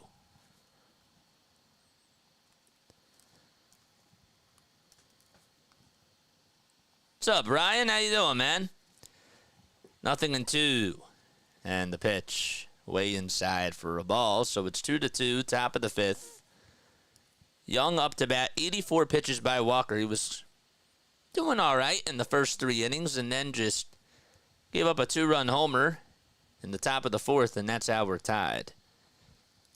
The 2-run homer was hit by Keibert Ruiz. Tanner Banks is loosening up in the bullpen for Philadelphia. Phillies got their 2 runs. The first one was in the bottom of the 1st on an RBI single by Casti, as the next pitch is fouled away. And then Trey Turner hit a solo shot out to center.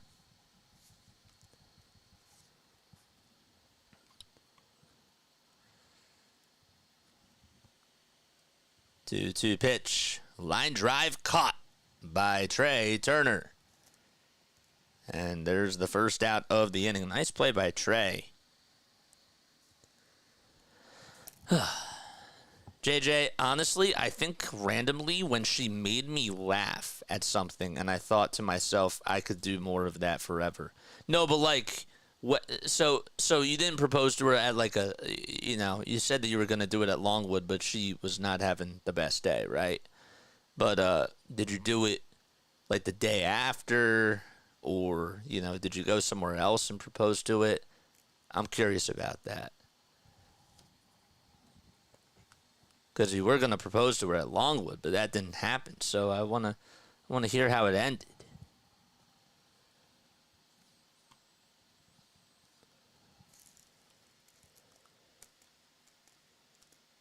Or where it ended, sorry. You did say how, but where? The ball is 2 strikes, and the pitch to Abrams is bounced over to first base, and it is ruled a foul ball by the first base umpire, Roberto Ortiz. We have 265 people tuning in. Make sure you like and subscribe and hit the notification bell icons, and that way you'll know when I go live. Brad says the southern parts of Chester County that get close to Lancaster County, you could grab Route 926 from Longwood and just drive west, or take 82 north from 926. Head out either of those roads. Cool. That's really cool. 0-2 is the count, and the 91st pitch thrown by Walker is fouled away. I think Walker is, this may be it for him.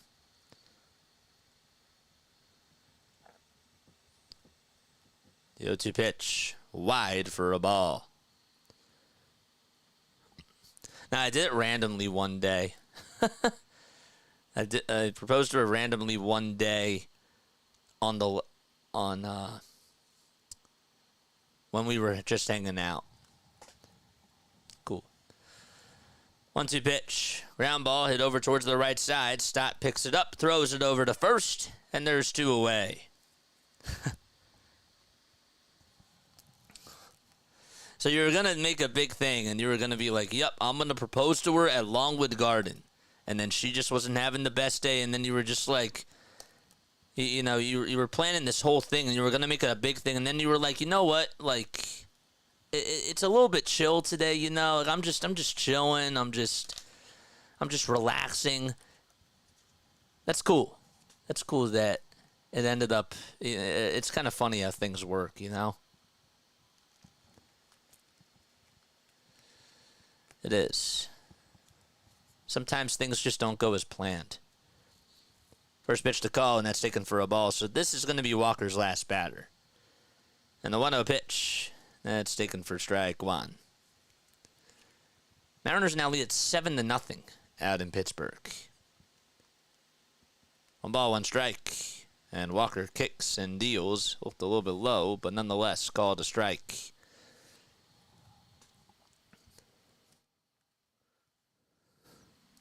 Well, even she was like, I totally didn't deserve that. Once I got her pizza from Bertoli's, she was a normal human again. That'll do it. That'll do it for sure. 96 pitches by Taijuan Walker. And the 1-2 is fouled away.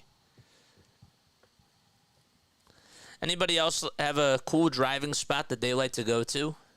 You know, a nice place to drive to, or a nice little drive-in place. 1-2 pitch, and that is low.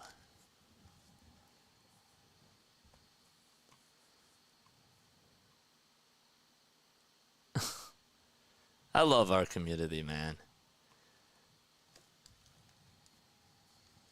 2 balls, 2 strikes, 2 outs, nobody on base, and the next pitch, and that is golfed out to left field, and if it's fair, it's gone, it's gone.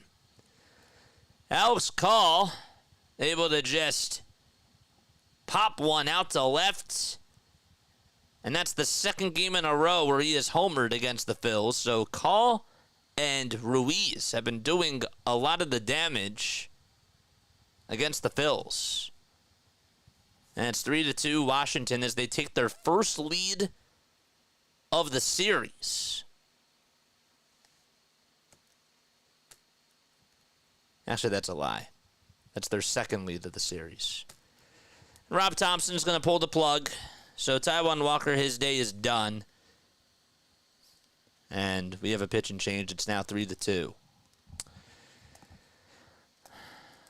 I know that they say that hindsight is 20/20. Personally speaking, I didn't want to say this, but he looked a little bit off after he faced Abrams. He had a hard time putting him away, and I wouldn't have pitched a call. I knew that Rob was going to put in the lefty to face Wood, and that's what he was waiting for, but I think that you got to do it sooner. I would have done it sooner, but that's just me. You know, I don't really know if that changes things. I mean, it does, because now it's a 3-2 lead, but I didn't think it'd get to that, but I still would have made the change.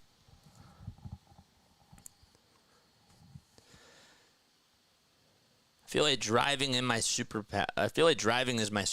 The thing I do better than anything else. 1 accident in 40 or more years and countless miles. Wow. That's man, I hope it stays that way. I do. I hope it stays that way. What would you have done? Would you have taken him out? Would you have honestly taken Taijuan Walker out at the time that Rob did, or would you have? When would you have taken him out?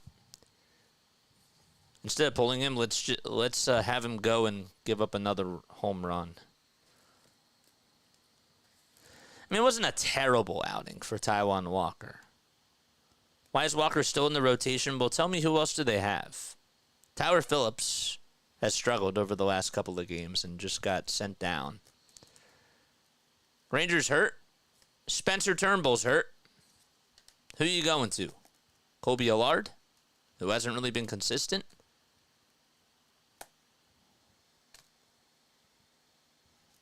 Tell me. Walker's now your 4th pitcher because of Ranger being hurt. Here's Tanner Banks, and the first pitch he throws is high for a ball. Maybe they can trade Walker to the Orioles next year, because this year the deadline's over. The pitch, and now it's a 2-0 count.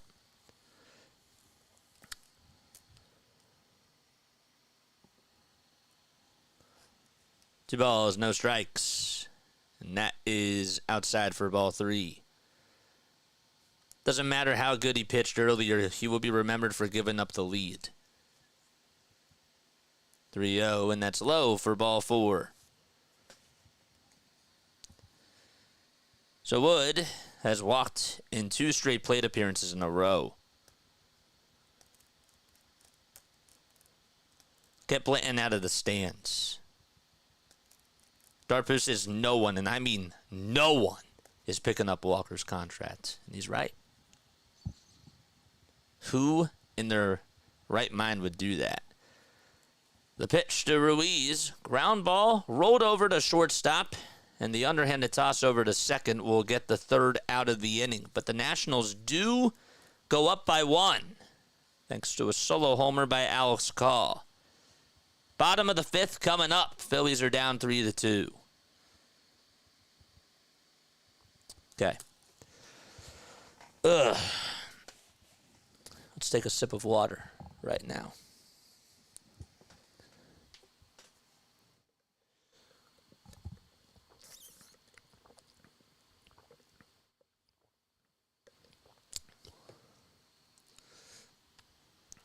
That's why you should DFA the guy. Yeah, but who are you going to replace?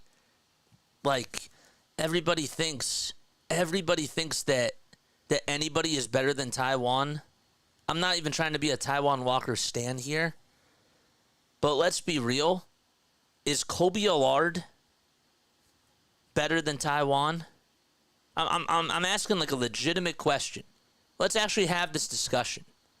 Besides Spencer Turnbull and Ranger Suarez, who are both hurt, by the way, and if they're healthy, they're pitching over Taijuan Walker. Are you really going to take Colby Allard, Michael Mercado, and Tyler Phillips over Taijuan Walker? I'm being serious. I'm being dead serious. Let's actually have this discussion, because I'm curious. And I totally disagree with that. Next year, Painter will take Walker's spot. Yeah, that's next year, but we're talking about now.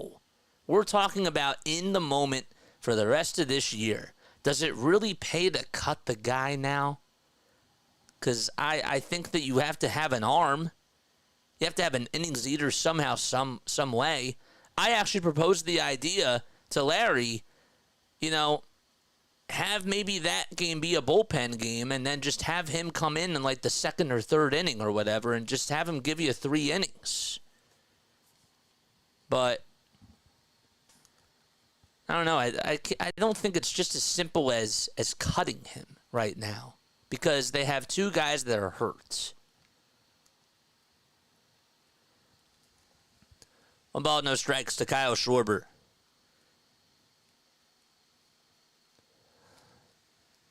And the pitch, and that is taken for a strike. Crowley, I understand, but that's the past. I'm talking about the now. I'm talking about now.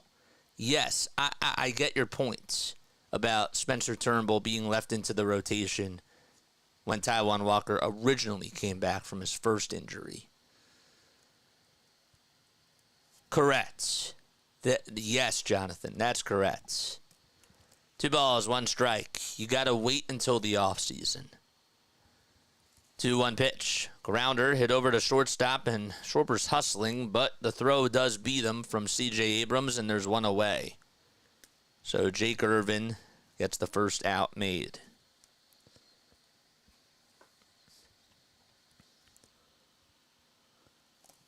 Then who's your 5th starter? Or Turnbull if he returns. Yeah, if we're talking about next year, I agree. But we're trying to focus on the moment right now. And right now at the moment, Ranger's not available. Mercado hasn't really given you anything. If he did, he'd be in the big leagues. Let's be real about that, right? 1-0 pitch. That is taken inside for ball 2. And then Ranger, who's supposed to come back next weekend.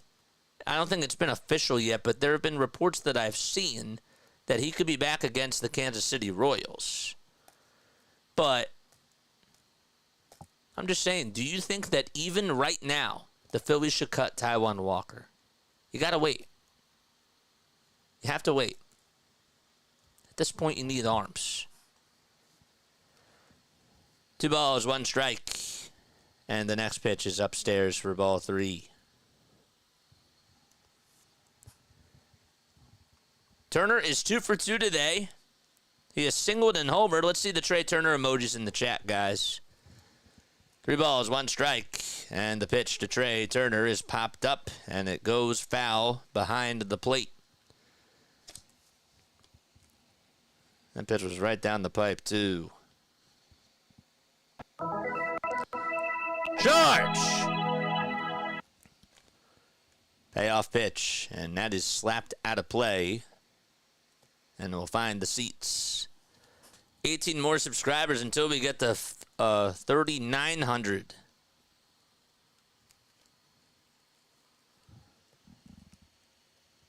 And the payoff delivery, swing and a miss. A changeup thrown at 90 miles per hour, and Jake Irvin with 74 pitches able to get a strikeout as Trey Turner goes down swinging.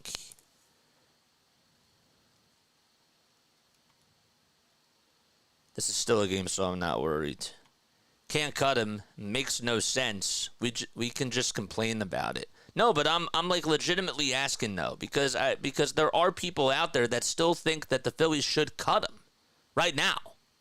I'm just saying. We had somebody literally just ask, like, why haven't the Phillies cut him? Can't do that now. The pitch. And there's a ground ball hit over to third base, and Bohm is going to be out on the throw over to first. And the side is retired. Top of the 6th coming up. It's 3-2 Washington. Phillies are down by 1. Can't cut him right now. You need to just take him out of the rotation and make it a bullpen game. All you can do right now, when Suarez and Turnbull return, then you start making those changes. And I agree. I'm just simply asking, though, should Taijuan Walker right now be cut? I understand that people are frustrated that he wasn't cut beforehand or traded beforehand, even though I don't know which team is. I don't think any team is going to take him. Who in their right mind would take Taijuan Walker on that contract? Nobody. The yearly drive, summer drive down the shore. Okay, so we're going back to the drives here. Okay, good. I like going back to this. The yearly drive down to the shore via the Black Horse Pike with all the little weird places along the way.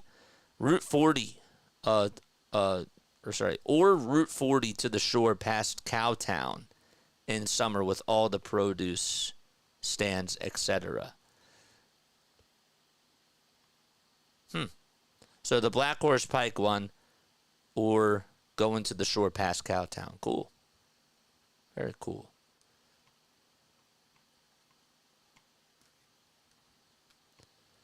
JJ, the expression is right down the pike, not the pipe.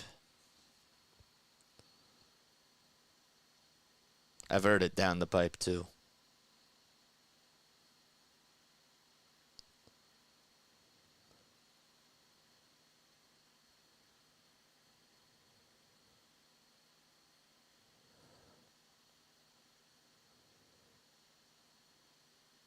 They're both used to indicate the same thing. It's both. People use both grammatically. The pitch, and that's taken for ball 2. So 2 balls, no strikes. Yeah, JS, they're technically both correct. I've heard people use them both ways.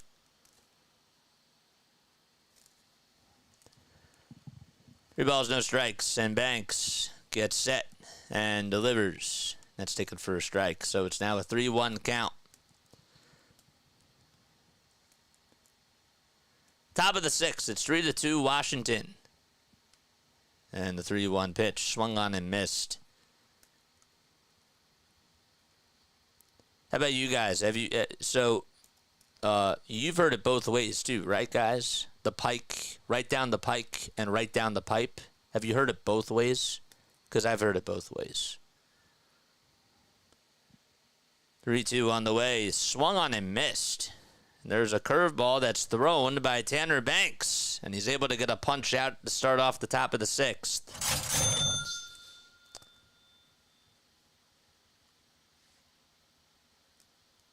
I'm a generation older. I've never heard any broadcaster use right down the pipe.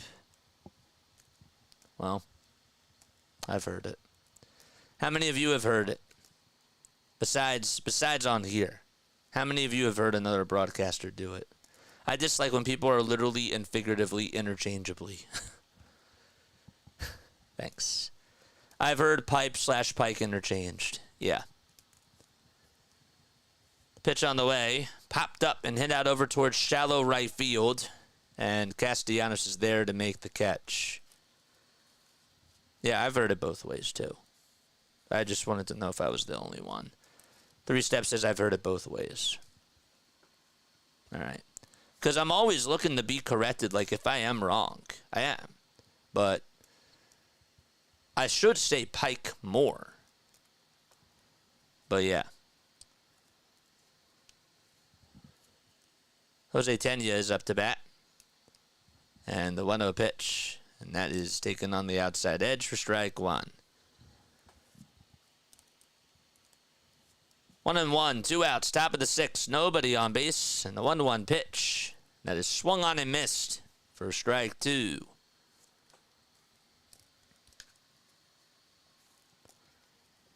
All right, good. So I'm not crazy.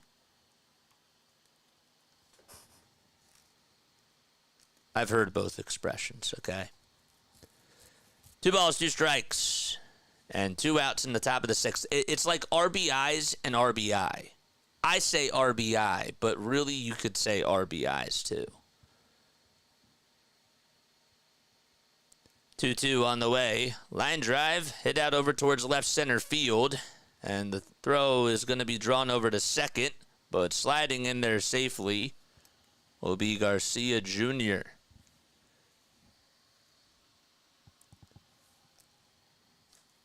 I couldn't care less versus I could care less. Another one that irritates me. Our language is so confusing. Midlife card crisis says no one said that. What do you mean? No one said what?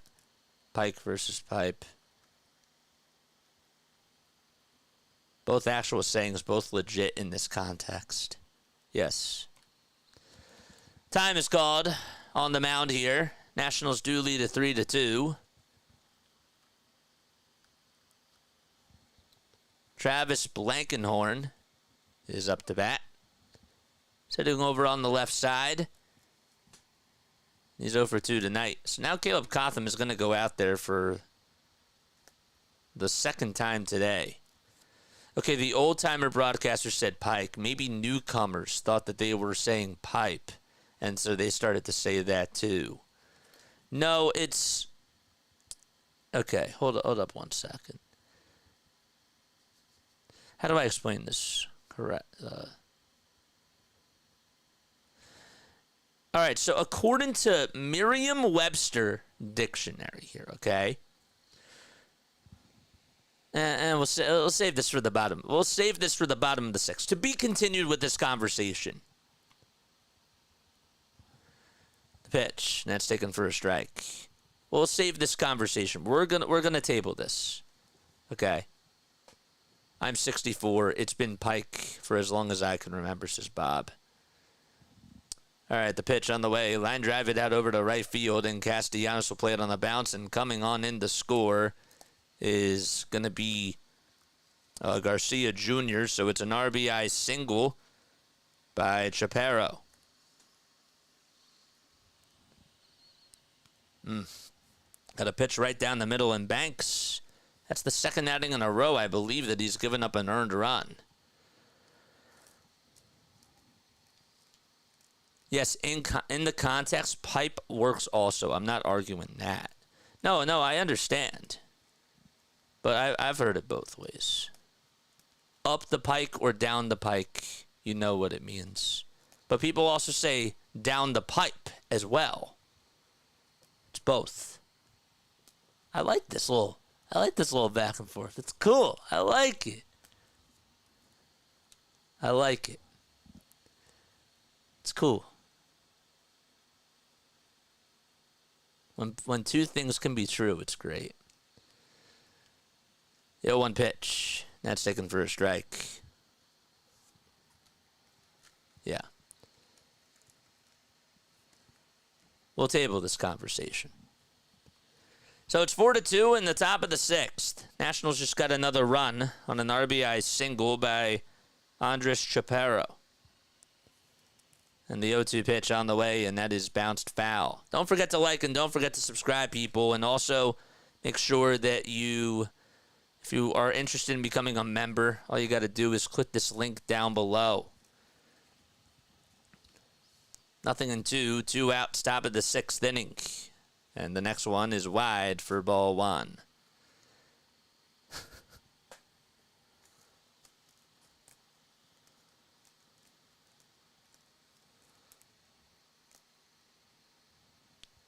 One-two pitch on the way. Swing and a miss. And Banks does get a strikeout to end the inning. However, we head to the bottom of the sixth, and it's 4-2. Nationals lead it by 2. Thanks to an RBI single by Andres Chaparro. So Tenya strikes out. All right, so let's do this, okay? While we're still on this topic, this is really great. Doug, isn't that down the hatch? That also is another one. And that's another one that is correct, too. The phrase down the pike, this is according to Merriam-Webster here, initially, quote, was used to mean in the course of events, and more recently in the future, right? Pike here is short for the turnpike. And in this case, is a metaphor for something encountered along the road one is traveling. Sometimes down the pipe is used with the same meaning,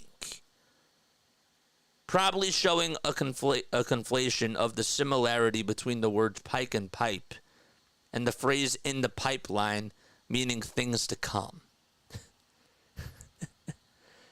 So that's what Merriam-Webster has to say.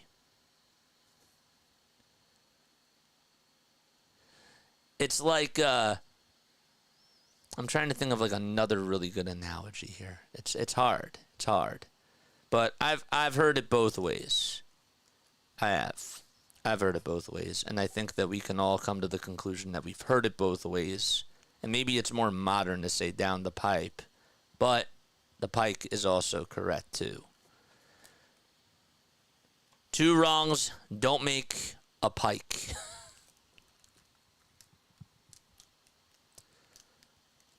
Just say 76. It's simple. 117 likes. Let's get to 200, man. Comes Castellanos and the pitch, and that's taken for a strike.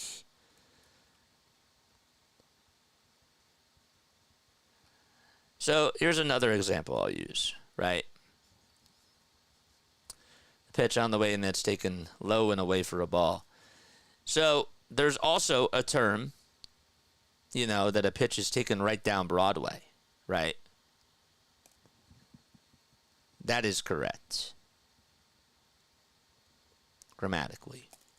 1-1, and that's taken for strike 2. I have a phrase, though, that I say that the pitch was taken right down Broad Street to make it more of a Philly type of a thing. And that kind of makes sense, too. Maybe that's not the best analogy, but I think that we're a little bit, I'm going on a little bit. 2 balls, 2 strikes. And here's Castellanos up at the plate. And he'll tap the pitch foul.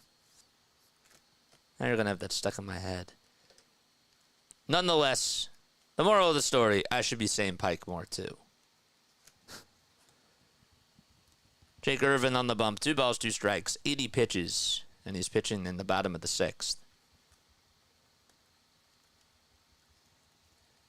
2-2 And the next pitch on the way, swung on and missed by Nick Castellanos.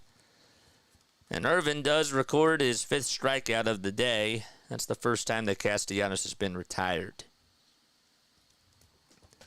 15 more subscribers till we get to 3,900. Feel we are pressing now that we are behind. Guys are trying too hard to hit homers. Pitch on the way, and that's taken inside for a ball to Bryson Stott. Bryson is 0 for 2. He is struck out and flied out as well. We're in the bottom of the 6th. It's 4-2 Washington. The 1-0 delivery by Irvin is on the outside corner for strike 1. Jose Ferrer is getting warmed up in the Nationals bullpen. And the pitch is a changeup that misses outside for ball 2 to Bryson Stott.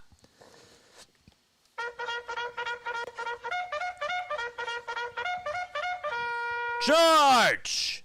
And the 2-1 pitch, fly ball, hit out over to right field. Stott got way under it, but it is gone! 4-3, and Bryson Stott able to punch it out to right field. And the deficit is down to 1 in Philadelphia.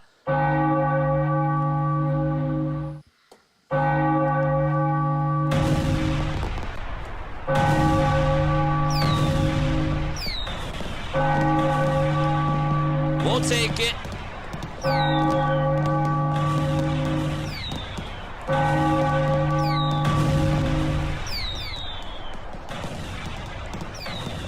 And the Phillies fight back. Here comes Brandon Marsh, and he'll foul off the first pitch. It looked a little bit inside, but he's behind in the count 0-1.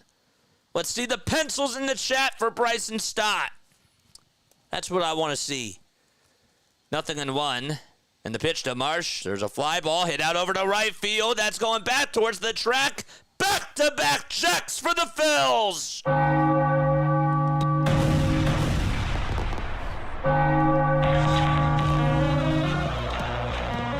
And all of a sudden, the bank has erupted. Marsh emojis assemble.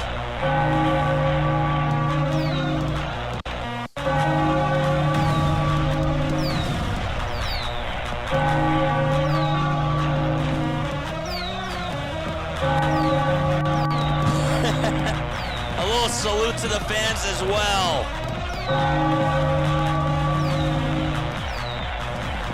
So 1 out, bottom of the 6th. The Phillies were down by 2, and Marsh and Stott went back-to-back.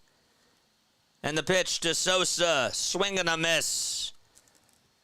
That's the second time this week that two Phillies have gone back-to-back on home runs.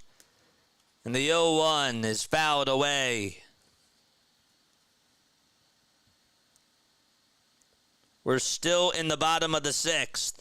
Marsh and Stott went back-to-back on solo jacks. 0-2, wide for a ball. 90 pitches for a Jake Irvin. 1 ball, 2 strikes. And the pitch to Sosa. And he fouls it back towards the net. The bank has erupted. Cool. That was a good call. 1 ball, 2 strikes. And that is low for ball 2.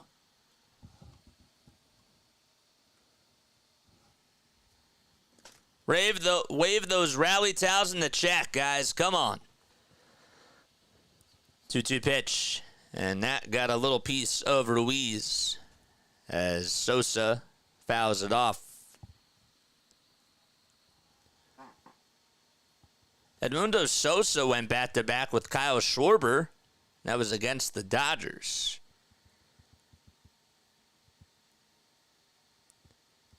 That's also the 7th time this season that the Phillies have gone back-to-back on homers.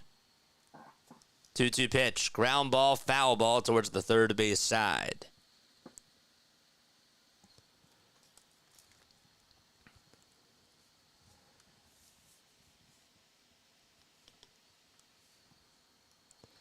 2 balls, 2 strikes. The 95th pitch by Irvin. Here it is. And that is fouled away, and Sosa does stay alive. Let's go.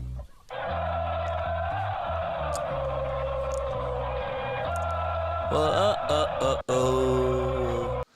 2-2 to Sosa. Ground ball hit sharply over to shortstop. The throw over to first. What a play by Abrams. He did not make a good throw, but he had to go right to the hole and then just threw it as quickly as he could, and Sosa was out after about 2 bounces over to first base.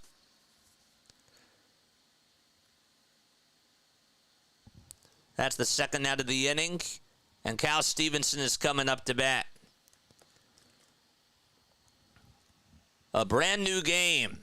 And the pitch, and that's taken for a strike over on the outside edge. Didn't Marsh and Stock go back-to-back last year as well? The pitch. Wide for a ball. Phillies are looking to get their 74th win on the season in game 124. Irvin gets set, kicks, delivers, and it's upstairs. Jose Alvarado warming up for the Fightins in the Phillies bullpen. And Ferrer still warming up in the Nationals pen. 2-1 pitch. Little chopper that's hit over to first base. And Chaparro will get to it and tag the bag for out number 3. But Stott and Marsh are able to help the Phillies tie the game back as they go back-to-back. And we head to the top of the 7th. It's 4-4. It's great. Home runs on consecutive pitches, right? That'll make for a great short. That also happened. That was when Castellanos and Bohm did it twice, right? And I think that it was the first time that they did it on back-to-back pitches. That is a great short. That's a short right there. Rain delay coming any minute, says D-Money. I hope they finish. Well, they should. They should. All right, top of the 7th is coming up. Top of the 7th is coming up. My name is Jason Joseph. This is Play-by-Play with JJ. I love each and every one of you, and if you are just rocking with me for the very first time, let me tell you a little bit about myself. I'm a broadcaster from South Jersey, okay? I graduated from Rowan University in the spring of 2022. I then interned at NFL Films, okay, in Mount Laurel, New Jersey, and I really liked being in sports production, but I loved broadcasting, right? Like, I love calling games. And podcasting and radio is really cool, too, and I enjoy all those things. But my passion is calling the games, calling the sporting events. That's what I love to do. And so I started this channel just a little bit less than 2 years ago. It's been 22 months to be exact. And we've built quite a family on here, quite a community, man. So, good stuff. And I want to continue to grow that, I really care about people, and I love what this brings, right? Of course, people get to listen to games out of the market, and that's cool, and they get to listen to some professional play-by-play, but I think what really sells this is you guys, giving everybody a voice. And I want us to continue to grow because of that. I do. So hit the like button, hit the subscribe button as well. That's all I ask. Pitch. Ground ball hit over to shortstop, and the throw over to first is going to get away from Alec Bohm as it actually hit the backstop. And Abrams is aboard. He's over at first base. So not a good play from Trey Turner. Let's see where the bouncer was. Yep, Turner got it right into the glove. Got it into his throwing arm, threw its sidearm. Bohm, honestly, maybe it wasn't the... Oh, no. That was too wide. Too wide, man.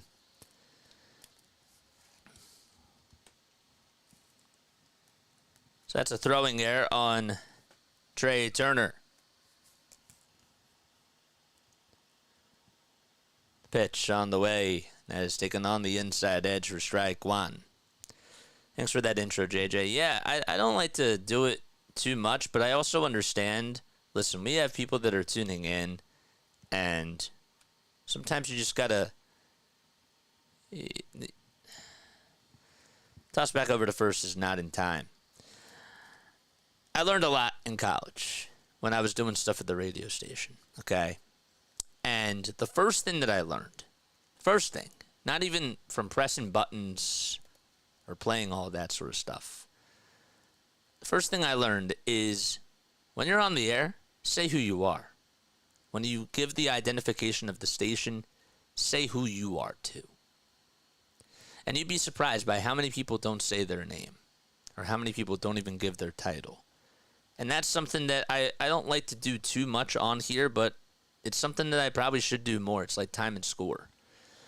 The ball's one strike, and the next pitch was swung on and missed, so it's a 0-2 count. Alvarado is on the bump. In case you are wondering, Abrams reached on an infield single for now. That should have been an error from Trey.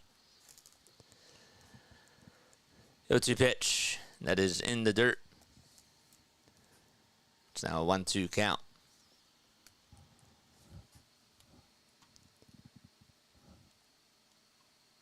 Call did homer a little bit earlier in the game. That was an error and scored as a hit. I agree. That to me was an error. 1-2 pitch. Low and inside for ball two. 3-step. I wish I had a sound effect for that. That's funny. Lip Pike played for the Philadelphia Athletics in 1866, or was it Pipe? 2-2 on the way. Ground ball hit over towards the right side. The flip over to second. There's one. The throw over to first, and Call beats it out. Nice play by Stott. He had to go slide after that baseball and to go on over towards his left side. That could have been a base hit. That really could have been a base hit. And he just took it away from Alex Call. It was hit sharply just on the nose over to Stott. Got it right into the heel of the glove. Threw a strike over to second base. Turner was covering the bag. And they got the runner out from force. But it's a fielder's choice. It's Travis Berg, excuse me. Now James Wood is up to bat.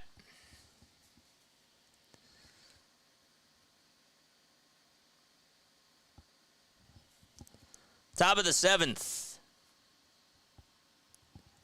And the pitch. Swing and a miss. That's an 0-1 count now. James Wood is 0 for 1. But he has gotten on base with 2 walks. The 0-1 thing, and that is, or the 0-1 pitch, and that is scorched, but it's a foul ball. Why am I getting tongue-tied right now? USA.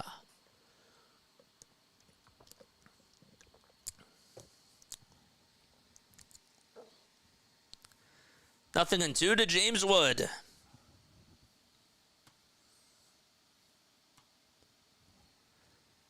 One out, lefty on lefty. And the next pitch is a cutter that misses low and away. Don't forget to like and subscribe. Wood is 21 years old. In case you didn't know, he's from Rockville, Maryland. Went to high school in Washington, D.C., where he played baseball and basketball, and then transferred to IMG Academy in Bradenton, Florida. The pitch on the way, a line drive, nice catch by Turner. A hot shot that was hit back over to him, and Wood, again, squared it up perfectly, but Turner was there at the right time. And that's the second out of the 7th. Good play, Trey. He then went to play. He originally committed to playing at Mississippi State, and then he that was before he transferred to IMG. And the pitch on the way to Ruiz is fouled off. He entered his senior year as a top prospect in the 2021 MLB draft. And then was selected in the second round by the Padres with the 62nd overall pick. Up to bat is Keibert Ruiz. 2 outs and a runner on over at first, and Ruiz takes it low for a ball. Keibert did a solo homer. It's his third homer of the series. And also his third homer in 2 of the last 3 games. 1-1 pitch. Low and inside for a ball.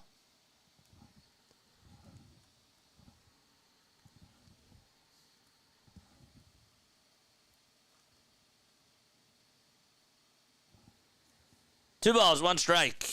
Alvarado gets set just above the belt. 2 outs and a runner on over at first, and the 2-1 is ripped foul towards the left field tarp. It's now a 2-2 count.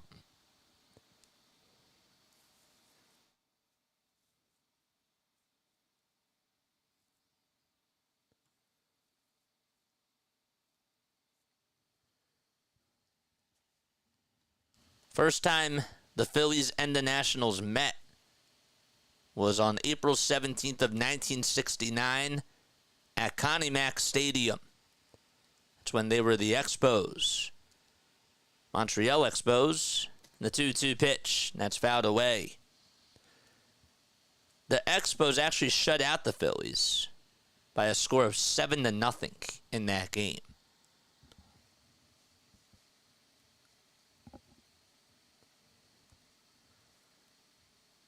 $948 total meetings between these two franchises. The 2-2 delivery way up high for ball 3, and the count is now full.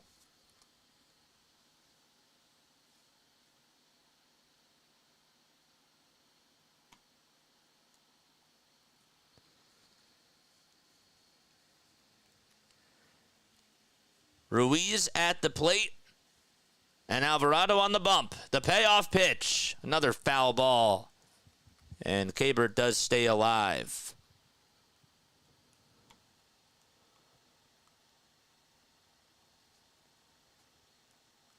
Jose Alvarado has faced Keibert Ruiz 4 times.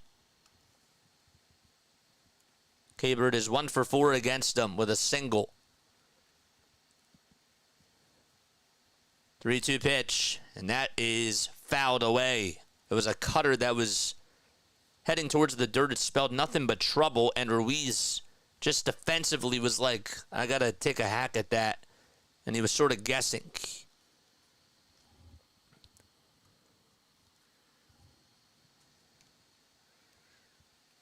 Three balls, 2 strikes to Ruiz.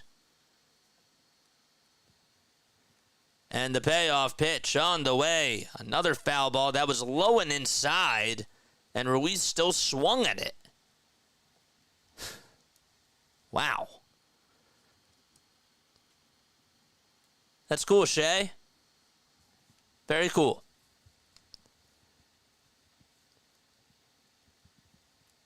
Three balls, 2 strikes, and 2 outs in the top of the 7th. And the next pitch, here it is, popped up, hit out over towards shallow left field. Sosa backpedals, and he'll make the catch right on the outfield grass. And the inning is over. It got a little bit hectic, but we go to the bottom of the 7th. No harm done. 4-4. Washington and Philadelphia are tied, and it's time to stretch at the bank. Boy, that was an escape. They definitely escaped there. All right, it's time for your Philadelphia Phillies trivia question of the day. All right, so I'm going to ask you a Phillies trivia question, and if you get it right, you'll hear this. If you get it wrong, you'll hear this. Hit the like and subscribe button, and of course, before we get to the question, this 7th inning trivia question is brought to you by Ethan Baumholtz of Advisors Mortgage. If you were looking to purchase or refinance a primary residence, a second home, or investment property in New Jersey or Pennsylvania, my guy Ethan has you covered. Over 20 years of experience, Ethan is dedicated to making your mortgage process smooth and stress-free and will find the best mortgage solutions tailored to your needs. For personalized services, call Ethan today at 609-230-5558 and tell him I sent you, and give him a call today. All right, so I'm going to ask you a Phillies trivia question. All right, and the trivia question is this. Okay, so I was wondering, okay, Cristopher Sanchez threw a complete game last night, didn't he? He did. I just answered my own question, sorry. I'm trying to think of what's something that doesn't happen every day. So I thought, let's look at this. So if you didn't know, there have been 4 times in Phillies history where a Phillies pitcher has thrown an immaculate inning. Okay? I want you to guess one of the 4 pitchers in Phillies franchise history to throw an immaculate inning. Okay? Ethan Baumholtz is my hero. Yeah, he's a really good person. Shout out to Coach Ethan. So there were 4 times in Phillies history where a pitcher has thrown an immaculate inning. And if you don't know what an immaculate inning is, it's when a pitcher throws 9 strikes to get the 3 strikeouts in an inning. So basically, 1 strike, 2 strike, 3 strikes. Do that 3 times in a row. Was Roy Halladay one of them?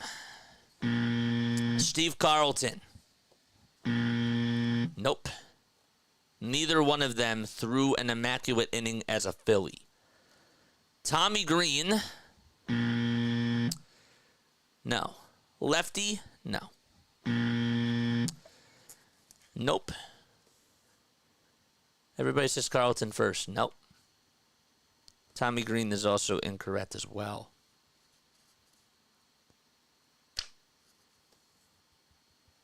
Nola. Aaron Nola. That is incorrect. Kurt Schilling. Lip Pike. Garrett Stubbs will come on to hit. And the first pitch is grounded foul. Robin Roberts, that's 1. Cole Hamels. That's 2.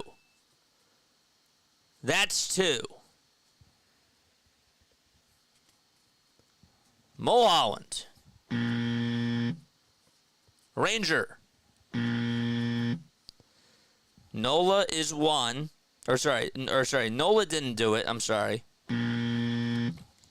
So far, we got Robin Roberts, and we got Cole Hamels. Juan Perez.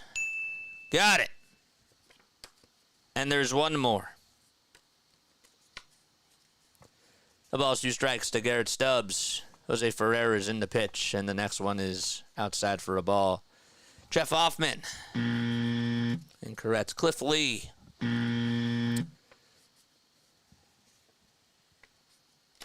1 more. 1-2 pitch, and that's fouled away. Tyler Green. All right, I'll take 1 more guess, and then I'll give you the answer. I don't want to keep going around on this.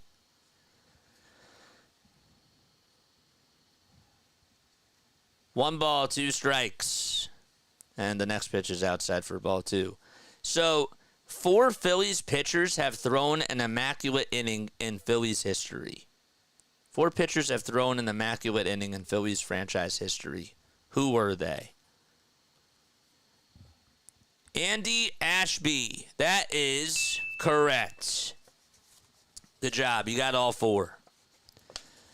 Pitch on the way, and that's popped up, hit out over towards the third base side, and there to make the catch is Tenya. And there's one away. Now we go back to the top of the order. So 4 Phillies pitchers have thrown an immaculate inning in Phillies history. The 4 pitchers were Robin Roberts. He did it in April of 1956. As Schwarber's up to bat and takes the first pitch for a strike. It was in the 6th inning. Andy Ashby did it in the 4th inning back on June 15th of 1991. So that's 2. The 0-1 pitch that is swung on and missed. Juan Perez did it in the 10th inning of a game on July 8th of 2011. And then Cole Hamels did it in the 3rd inning on May 27th of 2014. Thought that was a really good trivia question. No balls, 2 strikes. And the pitch is up high. Thank you so much for playing Phillies trivia. Appreciate it.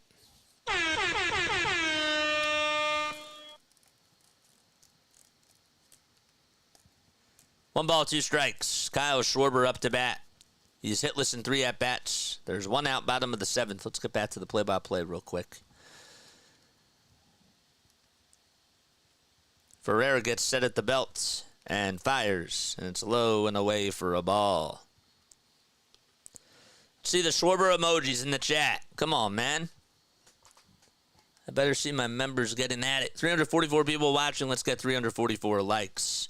And 14 more of you should subscribe to the channel to get us to 3,900. 2-2 pitch. And that is dribbled foul. That is a good trivia question. We're trying to get better. Some of these things from the book, I can't really get behind now because we've asked. There's definitely some good ones left, but I was, yeah. I wanted to ask a good one. Time called by Schwarber. Ferrer pitched it anyways, but time was called. Or are they going to call a pitch clock violation? They are. It's a pitch clock violation. I didn't even see the pitch clock go down to 1, but it did.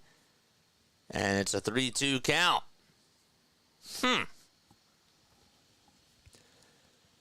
Go ahead run up to bat. 3 balls, 2 strikes.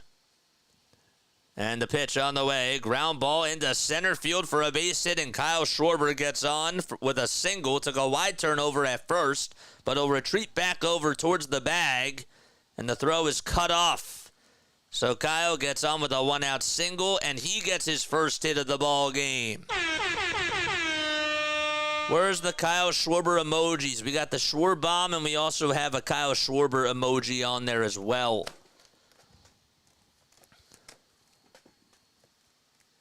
And now it's Trey Turner coming up to bat.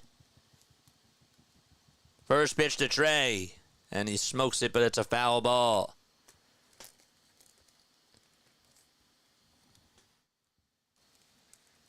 Trey's 2 for 3 with a single, a solo homer, and 2 runs scored. We're in the bottom of the 7th. It's 4-4. The 0-1 to Trey Turner. Fly ball hit out over to right center field on the run is call, and he'll be there to make the catch over in the right center field alleyway. And there's 2 gone.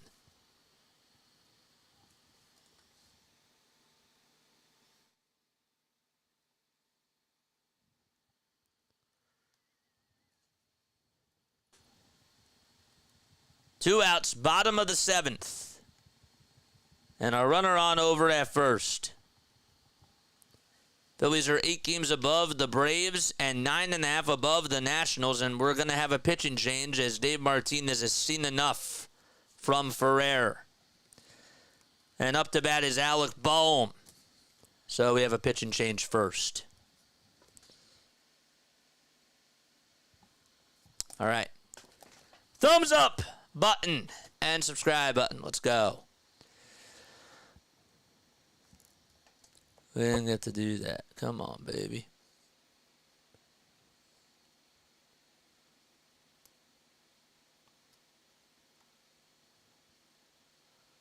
Who is on right now? I don't want to do that. Don't want to do him either right now.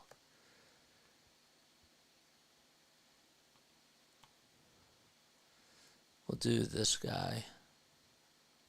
All right. After this inning is done, we're going to go say hi to our friend JC Sports Replays. Okay? We're going to go raid this channel. I'll drop the link when the inning is over. Opinions. Dealing away Dominguez and getting Estevez. Is that a good move? Sorry. Yeah, I can't. If I don't get to one of your questions, guys, I'm really sorry. There's a lot of things going on in the chat, and especially like when I'm in the heat of it, you know, I got to call it the game. That's the number one thing.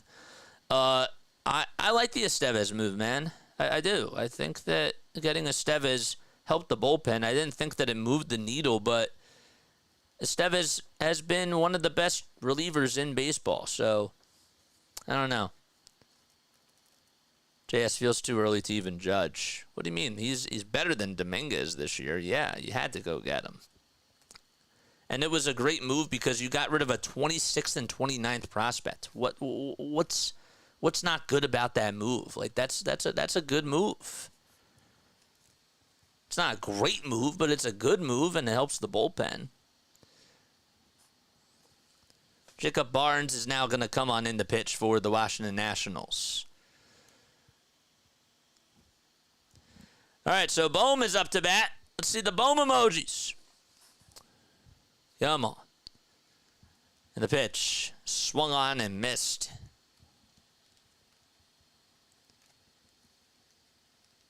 Bohm did extend his on-base streak to 35 games in a row back in the first. He singled out the center. It was a diving attempt that was made by Jacob Young. He almost hurt himself. 0-1 pitch. Swung on and foul tipped into the glove for strike two. That whizzed by Bohm. The ball's 2 strikes. 5 seconds left on the pitch clock. And the next pitch is outside for a ball.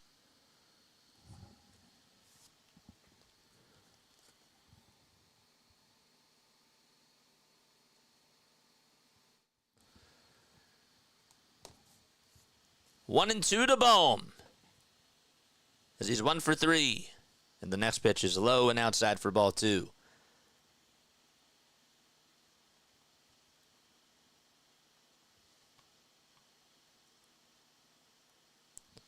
Strom is warming up in the Phillies bullpen.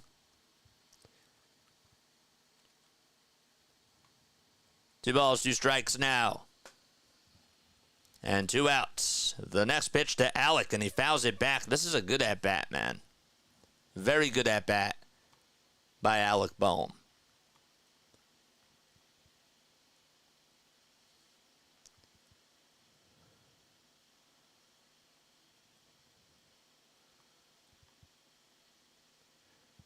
Bohm's batting .318 with runners on. And the 2-2 on the way. Swing and a miss. And Bohm strikes out.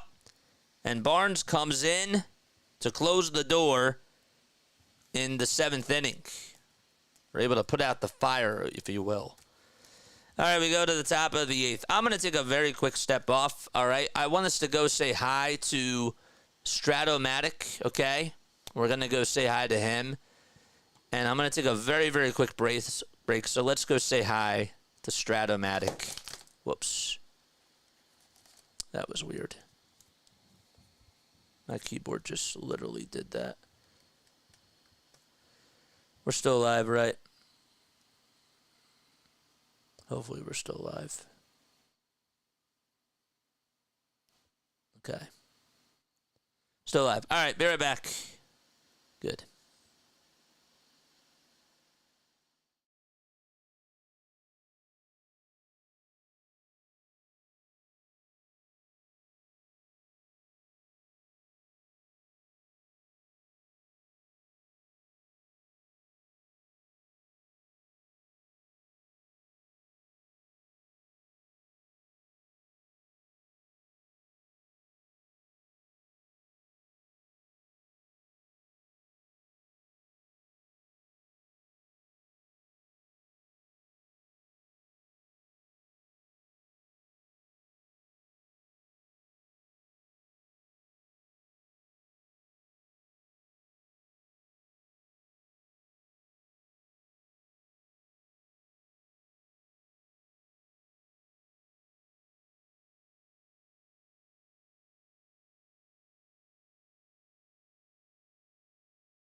All right, we're back. Good stuff.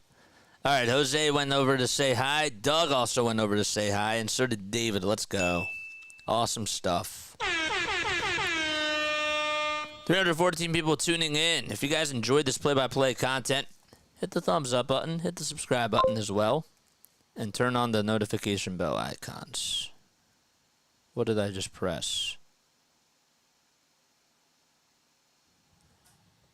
Oh, I think hopefully I fixed the problem. The pitch on the way. Line drive it out over to left center field, and Garcia Jr. is going to get on once again. This time it's against Strom on the first pitch. He's able to get a single.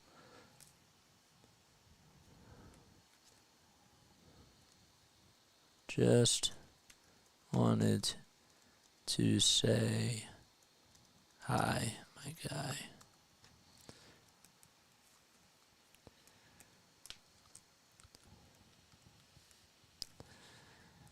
Top of the eighth, and we got our leadoff runner over at first base. And Andres Chapman is up, and he bunts the first pitch foul. It was a slider. All right, so we did go to say hi to him, so that was nice. Andres Chaparro is 1 for 3 with a single back in the fourth.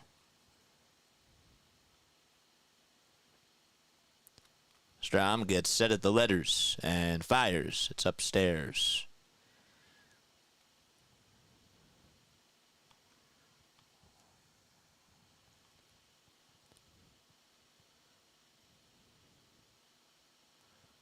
Strom's ERA is a 2.12.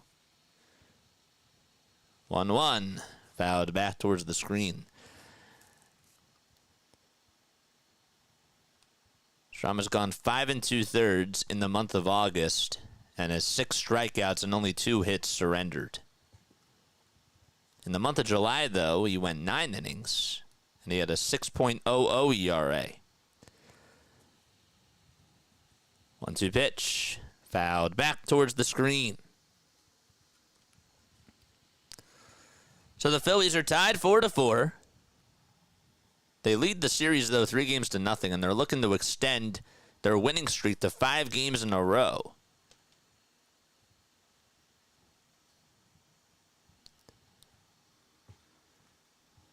One ball, 2 strikes. And the next pitch by Strom, way up high. It was a four-seamer at 94.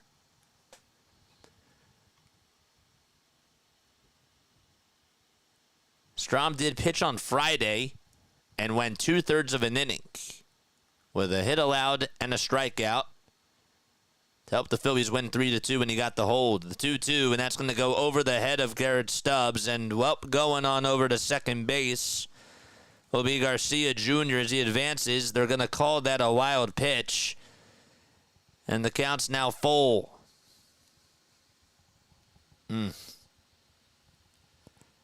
Stubbs sort of took a jab at it, was able to just get a little piece of it, but it didn't go into the glove. 3 balls, 2 strikes, and the payoff delivery on the way. Fouled back towards the screen, and Chaparro is battling here with Strom. 8 pitches.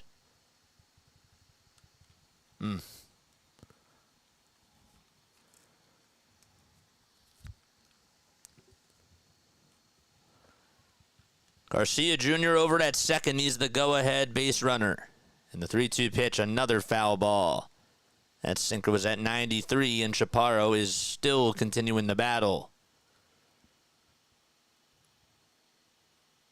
You have to think to yourself, Strom may have to take a chance here and play with fire. Or do something a little bit out of the ordinary. So, next pitch, and he does. It's inside, though, for ball 4. It was a slider. He took a gamble, just did not work out there.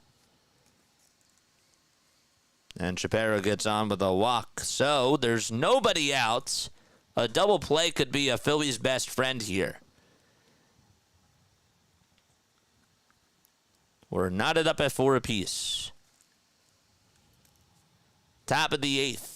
That was a 10-pitch at-bat by Chaparro.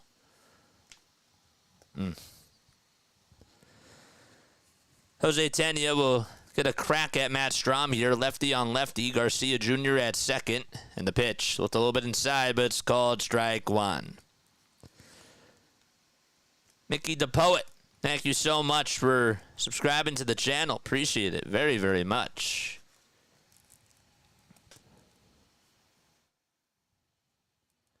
The ball's one strike. Strahm gets set and delivers. And that bunt is knocked down over towards the first base side. And the throw over to first is not in time.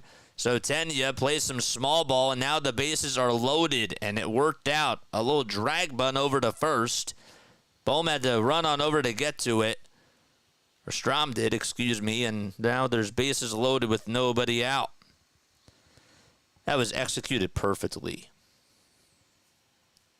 Stott was really the one that had to go cover first base, and Bohm did go over to it. Beat Garrett Stubbs to the punch.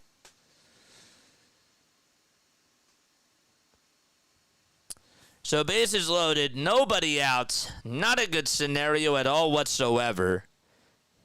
And Austin Jones was communicating something. I couldn't tell what it was, but nonetheless, here comes Travis Blankenberg to the plate with the bases loaded. Not a good situation for the Phils. Bases loaded, nobody out. And Juan Yepez is going to be pinch hitting.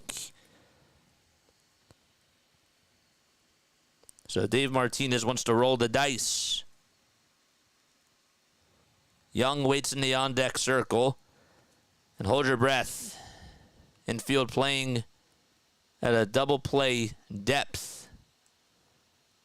First pitch, swing and a miss. It was a cutter that was running inside and high, and Yepez just sort of pounded his helmet there. And said, get your head back in it. The ball's one strike. And the next pitch, that's going to jam Yepez, and the throw over to the plate is out. Got him by force. So Garcia Jr. is out at the plate. Good job by Bohm to recognize that. And there's one away. That was clutch. Bohm did a good job of just backhanding it, throwing it over to home. And Garcia Jr. tried to dive.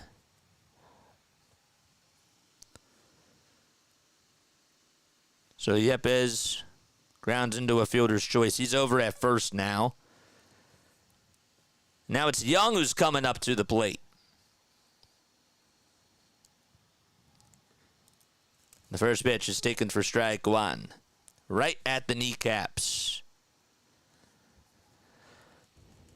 Young is batting .455 with the bases loaded in his career, but he's 1 for 6 this season. Infield didn't really move too much. The 0-1, and that's popped foul and out of play. Good cutter thrown by Strahm. There have not been too many times this season where Strahm has loaded the bases with nobody out.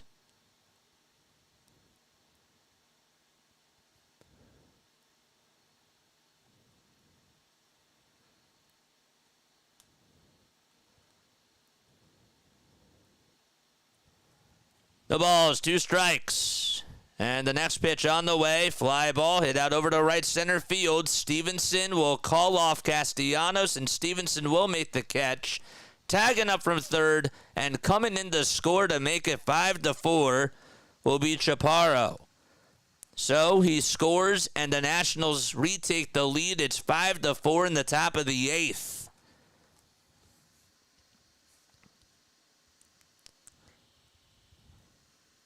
And Jacob Young does it.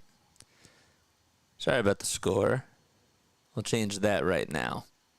I tried to just refresh it, but it wasn't going to work.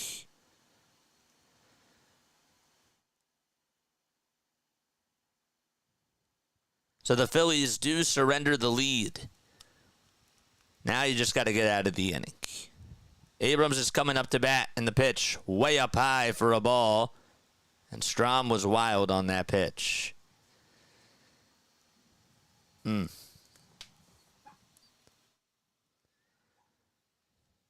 catch, though, by Stubbs.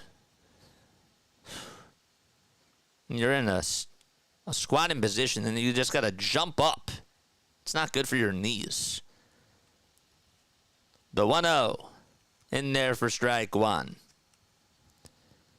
Abrams is 2 for 3 with 3 stolen bases. He also got picked off, and he walked. 1 ball, 1 strike. And the next pitch, way up high again for ball 2, and Strom just does not look like himself. The release points are high. It looks like the ball's slipping out of his hand. It's not raining. 2 balls, 1 strike. And the next pitch, and that is fouled away. And it goes out of play.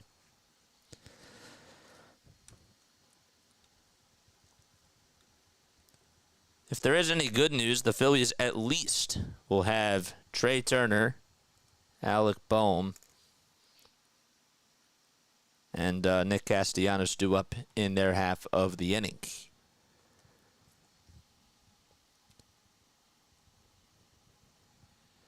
Two balls, 2 strikes. And the next pitch on the way on the outside corner for a called strike 3. And Matt Strom does get out of the inning with a strikeout, but the Nationals do take the lead back on a sac fly by Yepes. 5-4, bottom of the 8th coming up. Do the Phillies have a response is the question. Someone in here at the game and reported that it was sprinkling. Yeah, but I'm not, gonna use that as an excuse. But yeah, I understand what you're saying. You're basically saying, I did say that it doesn't look like it's raining, or I forget specifically how I worded it, but yeah, maybe that part was wrong. All right, at least you got out of it. That was not a good inning by Strom. Like, subscribe, and tell your friends about this channel. 11 more subscribers until we get to 3,900. I have the yips today talking. I don't understand what's going on. I really don't. I don't get it.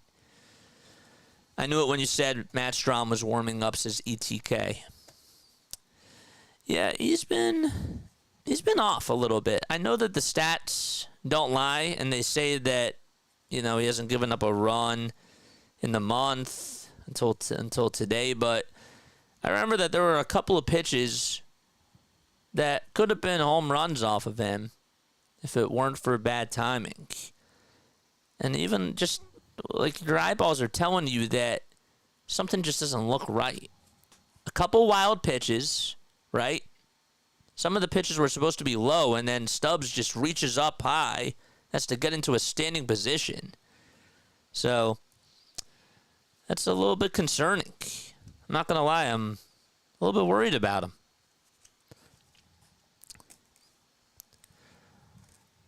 Correct. No excuse.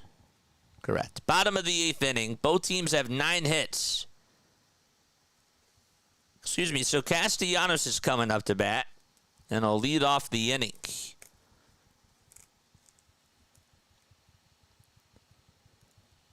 Barnes is still on the mound. And the first pitch to Castellanos, and he fouls it off. It was a cutter. It looked a little bit low. Not by much. Castellanos emojis in the chat. Let's go. Charge. Nick did have an RBI single earlier in the game, and the 0-1 is popped over towards the shallow right field side, and on the run to make the catch is Garcia Jr. People were saying drop, drop, drop, and it didn't drop quick enough.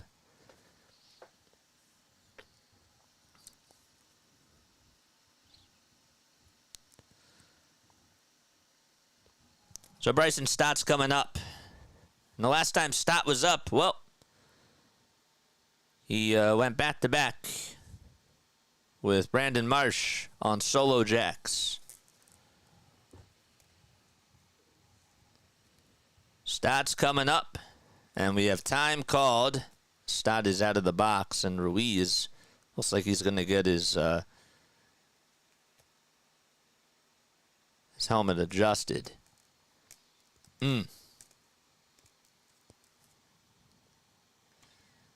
Yeah, man, email me. Thank you so much for coming on here. Email me. My email is in the description down below. It's jasonjosephonair@gmail.com. You should see it. Let me know if you do. I'd love to reach out to you, man. Thank you. Thank you very, very much. The pitch, and that's taken for a ball to Bryson Stott. That'd be so cool, man. I'd love to talk to you. 1-0 pitch. Outside for ball 2. Pencils in the chat for Bryson Stott. He doesn't have the pencil bat today, but that's okay. That's how we can identify Bryson Stott. Yeah. 2-0 pitch on the way. And there's a strike taken at the kneecaps.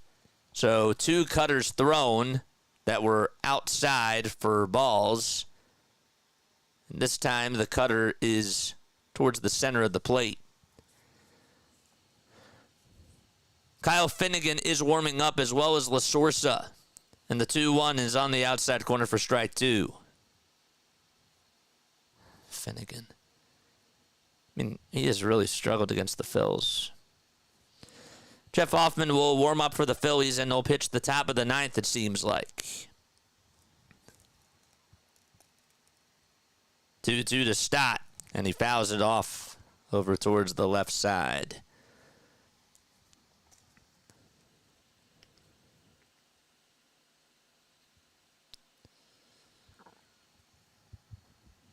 Two balls, 2 strikes. Barnes kicks and delivers. Line drive. Played on the bounce, though, by Abrams. Throw over to first in time. They played him perfectly. It was lined back up the middle, and Abrams was shifted right behind second base. And the second out is made.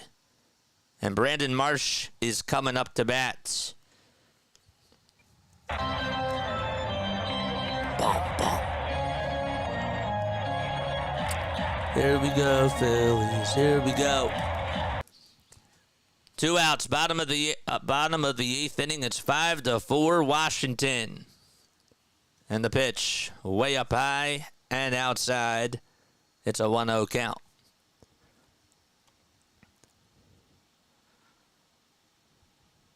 Marsh is 26 years old. He's batting .241 with 11 homers and 44 RBI. The 1-0 pitch. He was looking for a fastball, and he was late. And he swings and misses.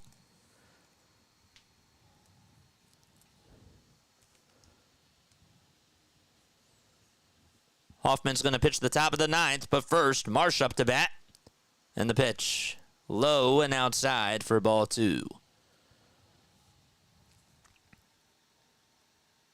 Marsh did have the pinch hit double in a Friday night's game in the bottom of the 9th, and he was the walk-off run. 2-1 pitch, just a hair outside for ball 3. All right, I got a question for you all in the chat. Red light or green light? Comment down below. Red light or green light?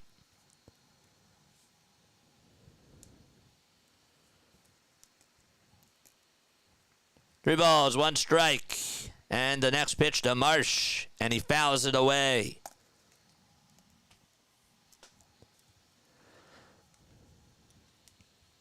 And that'll make the count full.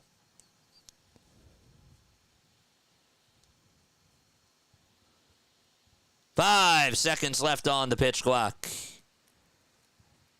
And the 3-2 pitch, it was low, but Marsh does stay alive and fouls it off his foot. Man. Just got it off the end of the bat. To be honest with you, some of these pitches were a little bit close. So I guess that you sort of had to swing at that. He's battling. Can he get on, though? 20 pitches by Barnes. 2 outs. Space is empty. The 3-2 to Marsh. And he fouls it back again. It was a high fastball at 95. And a defensive swing keeps him alive in the count.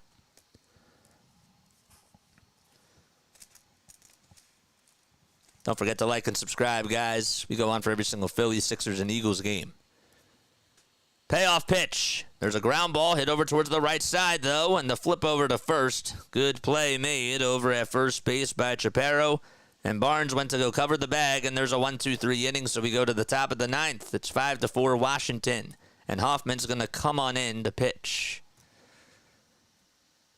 Okay. All right. I'm going to tell you one thing right now. Okay. I need... This is what has to happen, okay? I'm going to say this right now. All right, we're going to put the screen on me for a second. When the Phillies come up to bat in the bottom of the ninth, first we got to get through the top of the ninth, obviously. We do. We got to get out of the inning without allowing a run. I see Sosa, I see Stevenson, and I see Stubbs.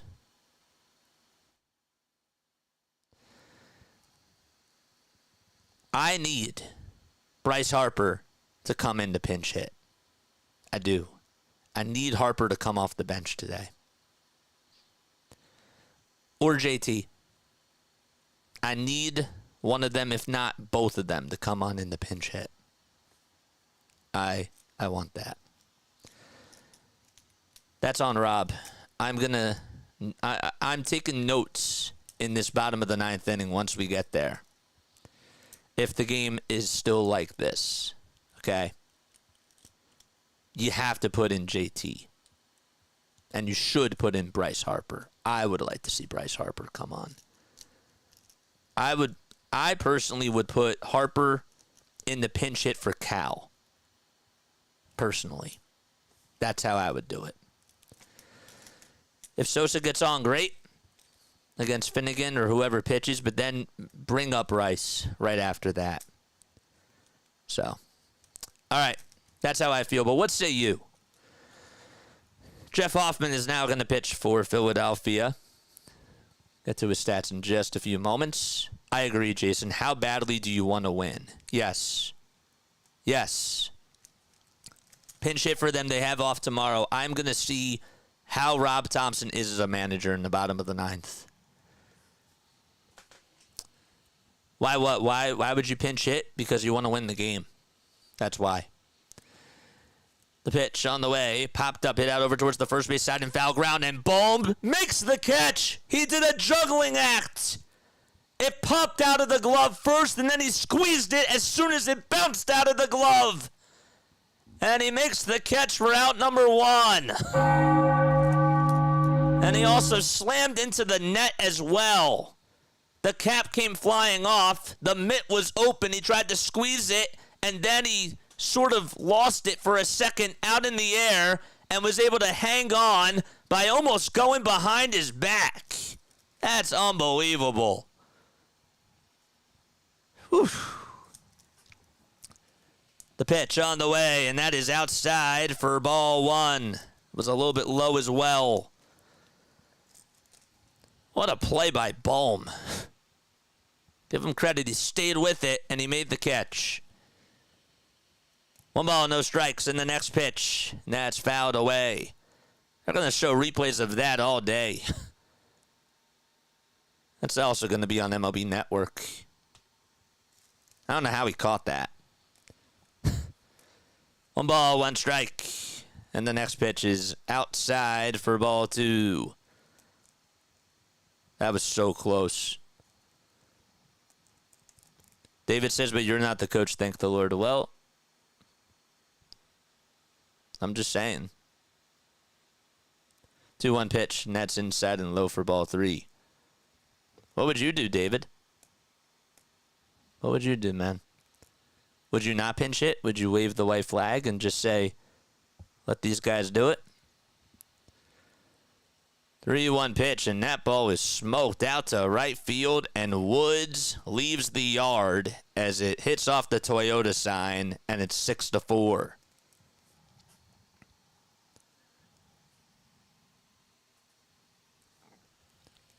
So Hoffman allows a home run out to right field, and the Nationals go up by 2.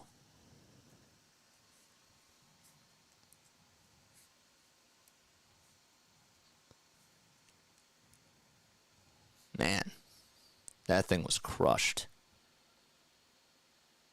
As soon as he hit it, you knew it was gone.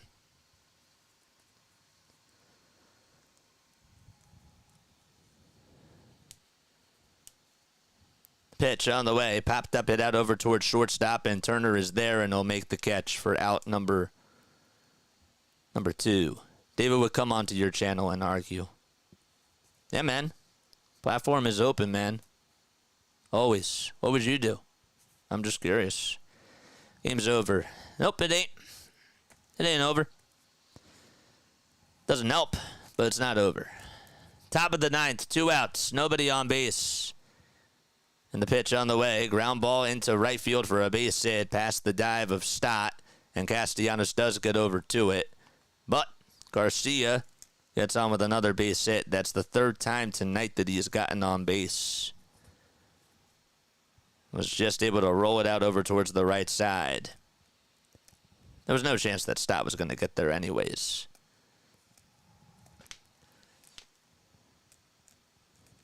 Do you think the Phillies will come back? I do. I do, man. Next pitch, fouled away.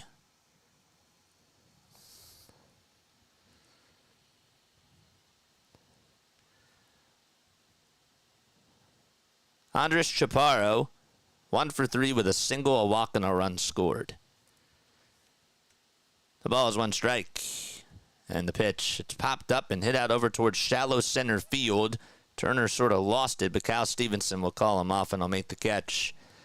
And the Phillies are down to their final 3 outs. So, bottom of the 9th coming up. Sosa, Stevenson, and Stubbs. That's 7, 8, and 9 are due up in the order. Why did JT not start anyways? Because JT needs to get rest. Because JT is 34 years old and he's been playing a lot of games. And I need him healthy for the playoffs. That's why he's not playing. However, I need him to come on to pinch hit. I do.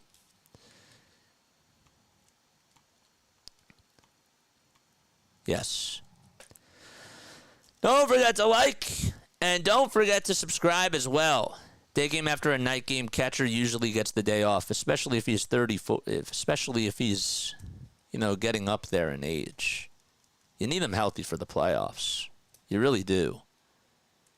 And today I thought was a good day to rest him. 8 more subs until we get to 3,900. Let's get to our goal. Hello, JJ. Orioles Birdwatcher sent me. What's up, Janet? How you doing? Thank you so much for popping by. My name is Jason Joseph. This is Play-by-Play with JJ. I'm going to put the camera on me for a second. I'm from South Jersey. I've been calling Phillies games and Sixers and Eagles games on here for about 2 years now. About 2 years. So I appreciate you all so much for following up with me. If you enjoy my play-by-play commentary, this is what we do. We try to make it interactive, though, and I try to give you as professional of a call as I possibly can. So it would mean a lot if you did subscribe to the channel and help us get to 3,900 subscribers. We're 8 subscribers away. 8. If you have 8 friends, tell them to come on and subscribe to the channel. All right, so bottom of the 9th. Is Finnegan going to pitch? That's the question. Finnegan or no Finnegan? That is the question. 6-4 Nationals. They took the lead in the top of the 8th on a sac fly. It was hit by Young. And Finnegan is going to pitch.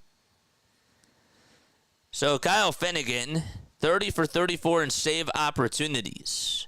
And did not do good against the Phillies on Friday. Let's see if the Phillies can take advantage right here. We'll start with Edmundo Sosa. Everybody except for Cal Stevenson is a hit today for the Phils. So bottom of the 9th. And the first pitch to Sosa, and he slaps it out over to right field, and it is a foul ball.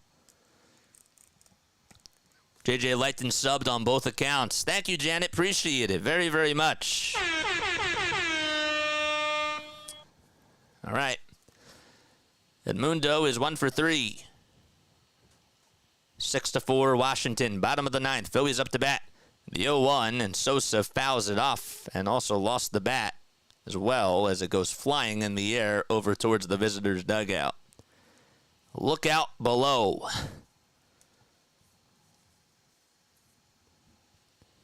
Let's see where that landed. Ugh.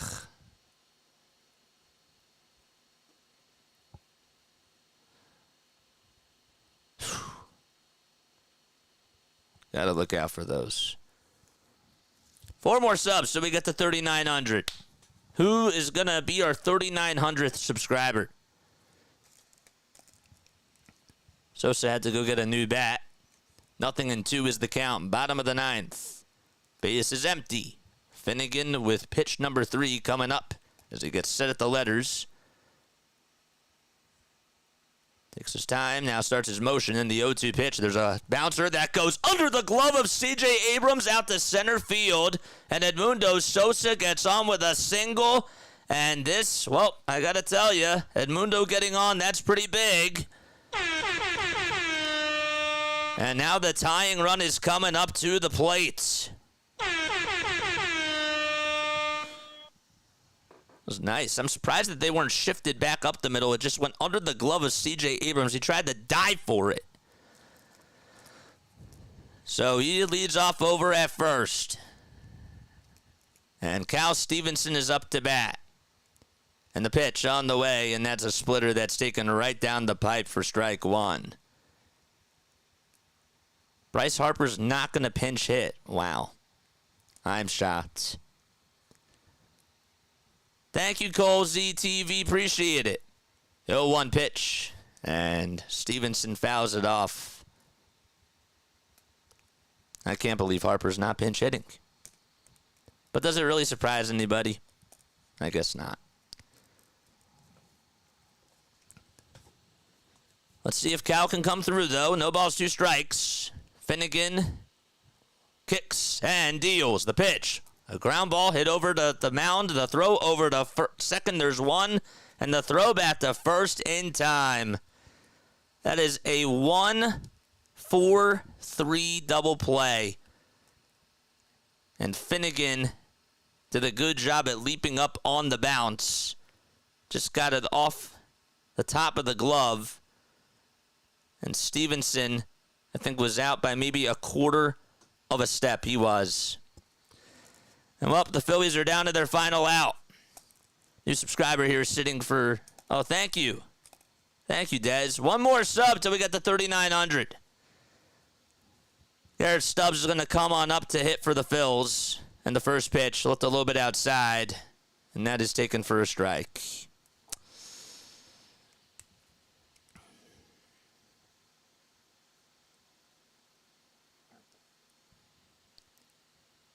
Nothing in 1 is the count. And the pitch on the way. Ground ball hit over towards the right side, and that's the ball game as the throw is made over to first by Garcia Jr. The Phillies do win the series against the Nationals, but the Nationals do beat the Phils by a final score of 6-4. And, well, Phillies do lose this game. We did get over 3,900 subscribers, though, so I'll play the bell for that. Still won the series, but Nationals bullpen did their job and went 3 innings, allowed just 2 hits, and had 1 strikeout. No runs allowed as well. Now they're going to roll the tarp out on the field. They wanted to get that game in. Finnegan does get the save. Wow. Thank you all so much for subscribing to the channel. I really do appreciate that. We're going to do a little recap here. But yeah, I definitely have some things to say. Jacob Barnes did get the win. He's now 7-2 on the season. Strom got the loss. He's 4-2. And Finnegan got his 31st save. Look, okay. Am I mad that they lost this game? I'm a little bit annoyed. I'm a little bit bothered. I'm not gonna lie. I know that beating a team 4 times is hard. I get it. But they had their opportunities, and I actually thought that my initial reaction is that Rob Thompson mismanaged the game. Again. I personally would have taken out Taijuan Walker right after he walked James Wood. I didn't know Ruiz was going to homer there, but I would have taken him out there. That's me. Okay, I can't really say that was a big mistake by Rob. I still would have taken him out after Ruiz came up. But I said in the bottom of the 8th that I'm going to have eyeballs on what he does here. And usually when somebody is off, when somebody has the day off, they don't play. And that's not how you're supposed to manage. It's not. It's not how you're supposed to do it. Okay? You have to play to win the game. As, why can't I remember the coach's name? Somebody drop it down below. You have to play to win. You just do. The schedule gets tougher. And it's not going to get easier when you're playing against the Braves twice, right? And then you got to play the Royals, and you got to play the Astros. The schedule is not going to get easier. So I thought that the Phillies actually missed an opportunity with this game. I do. Because you got to rack up these wins. And, yeah, of course I'm happy that they won the series. But this left a bad taste in my mouth. Rob definitely laid an egg today. He did. I don't usually put a lot of blame on the manager, but if I were to point one finger at why the Phillies lost today, I think Rob is at the top of my list. Am I being a little bit too harsh? Am I being a little bit too light? Let me know down below. I really do believe that. Now, Matt Strahm and Jeff Hoffman, I don't know what's going on. I'm concerned about Strahm. I really am. I think that there's some type of an injury that's going on with him. Because he just does not look like himself. He doesn't. So. But, anyhow, this was just an annoying one. You know, I'm not mad, but it stings a little bit because, God forbid, if they do lose these, if they do lose coming up, and they go on a bad stretch again, then I gotta look at them. I'm not happy. I'm not happy. It gets worse. They had an opportunity to win this game today, and they blew it. They blew it. Cristopher Sanchez literally went 9 innings for you last night. And while you had a chance to go to your bullpen, yeah, I'm not mad about the bullpen decisions. I just wouldn't have.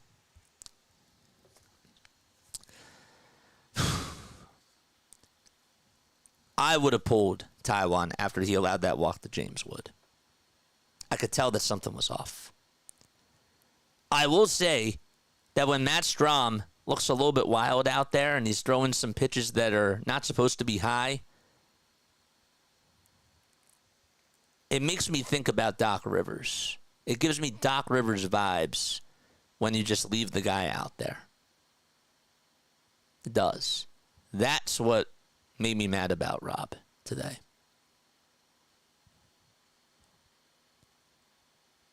And he didn't pinch hit at the end. Herm Edwards, thank you. Appreciate it. You're right on the money, Jason.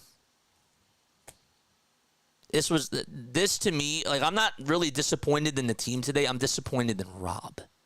You understand? Yeah, Hoffman and Strahm, something's not right with them, and they got to be better. I'm starting to think that the Strahm thing, though, is an injury that they're sort of downplaying because he doesn't look like himself. And I think that he should be evaluated. I don't want to diagnose him with something or, say that this is wrong with him, but my eyes don't lie. Jeez.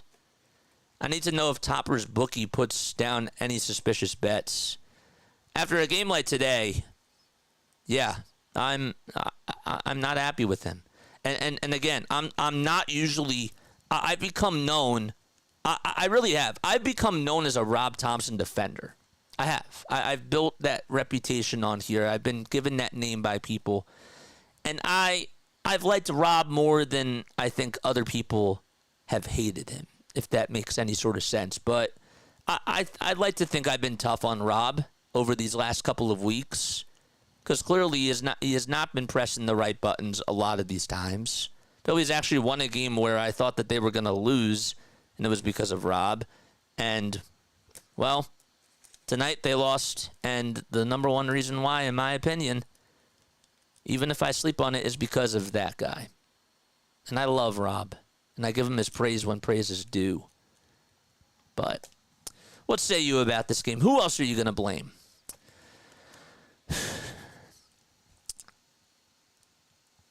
The first inning, they started off strong. They did. They had the three singles in a row. I thought that overall,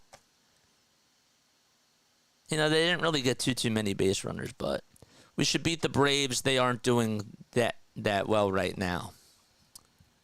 Yeah. Well, they're up 1-0 already, but yeah, overall, I agree.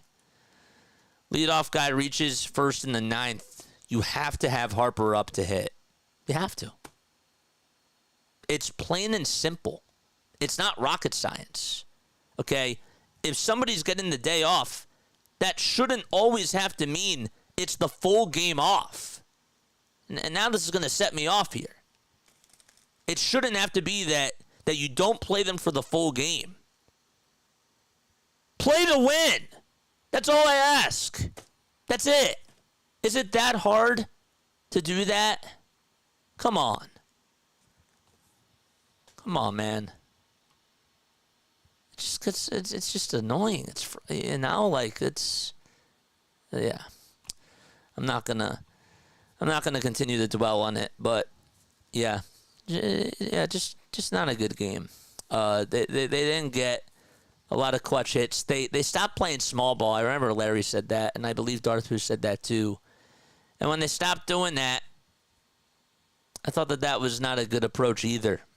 They had a couple of chances. There were a couple of runners on where I thought maybe that they were going to go for a bunt or, try to pull it out over towards the left side, utilize the opposite way. They weren't really doing that. And their at-bats sort of became more, let's swing for the fences again. And it just didn't work.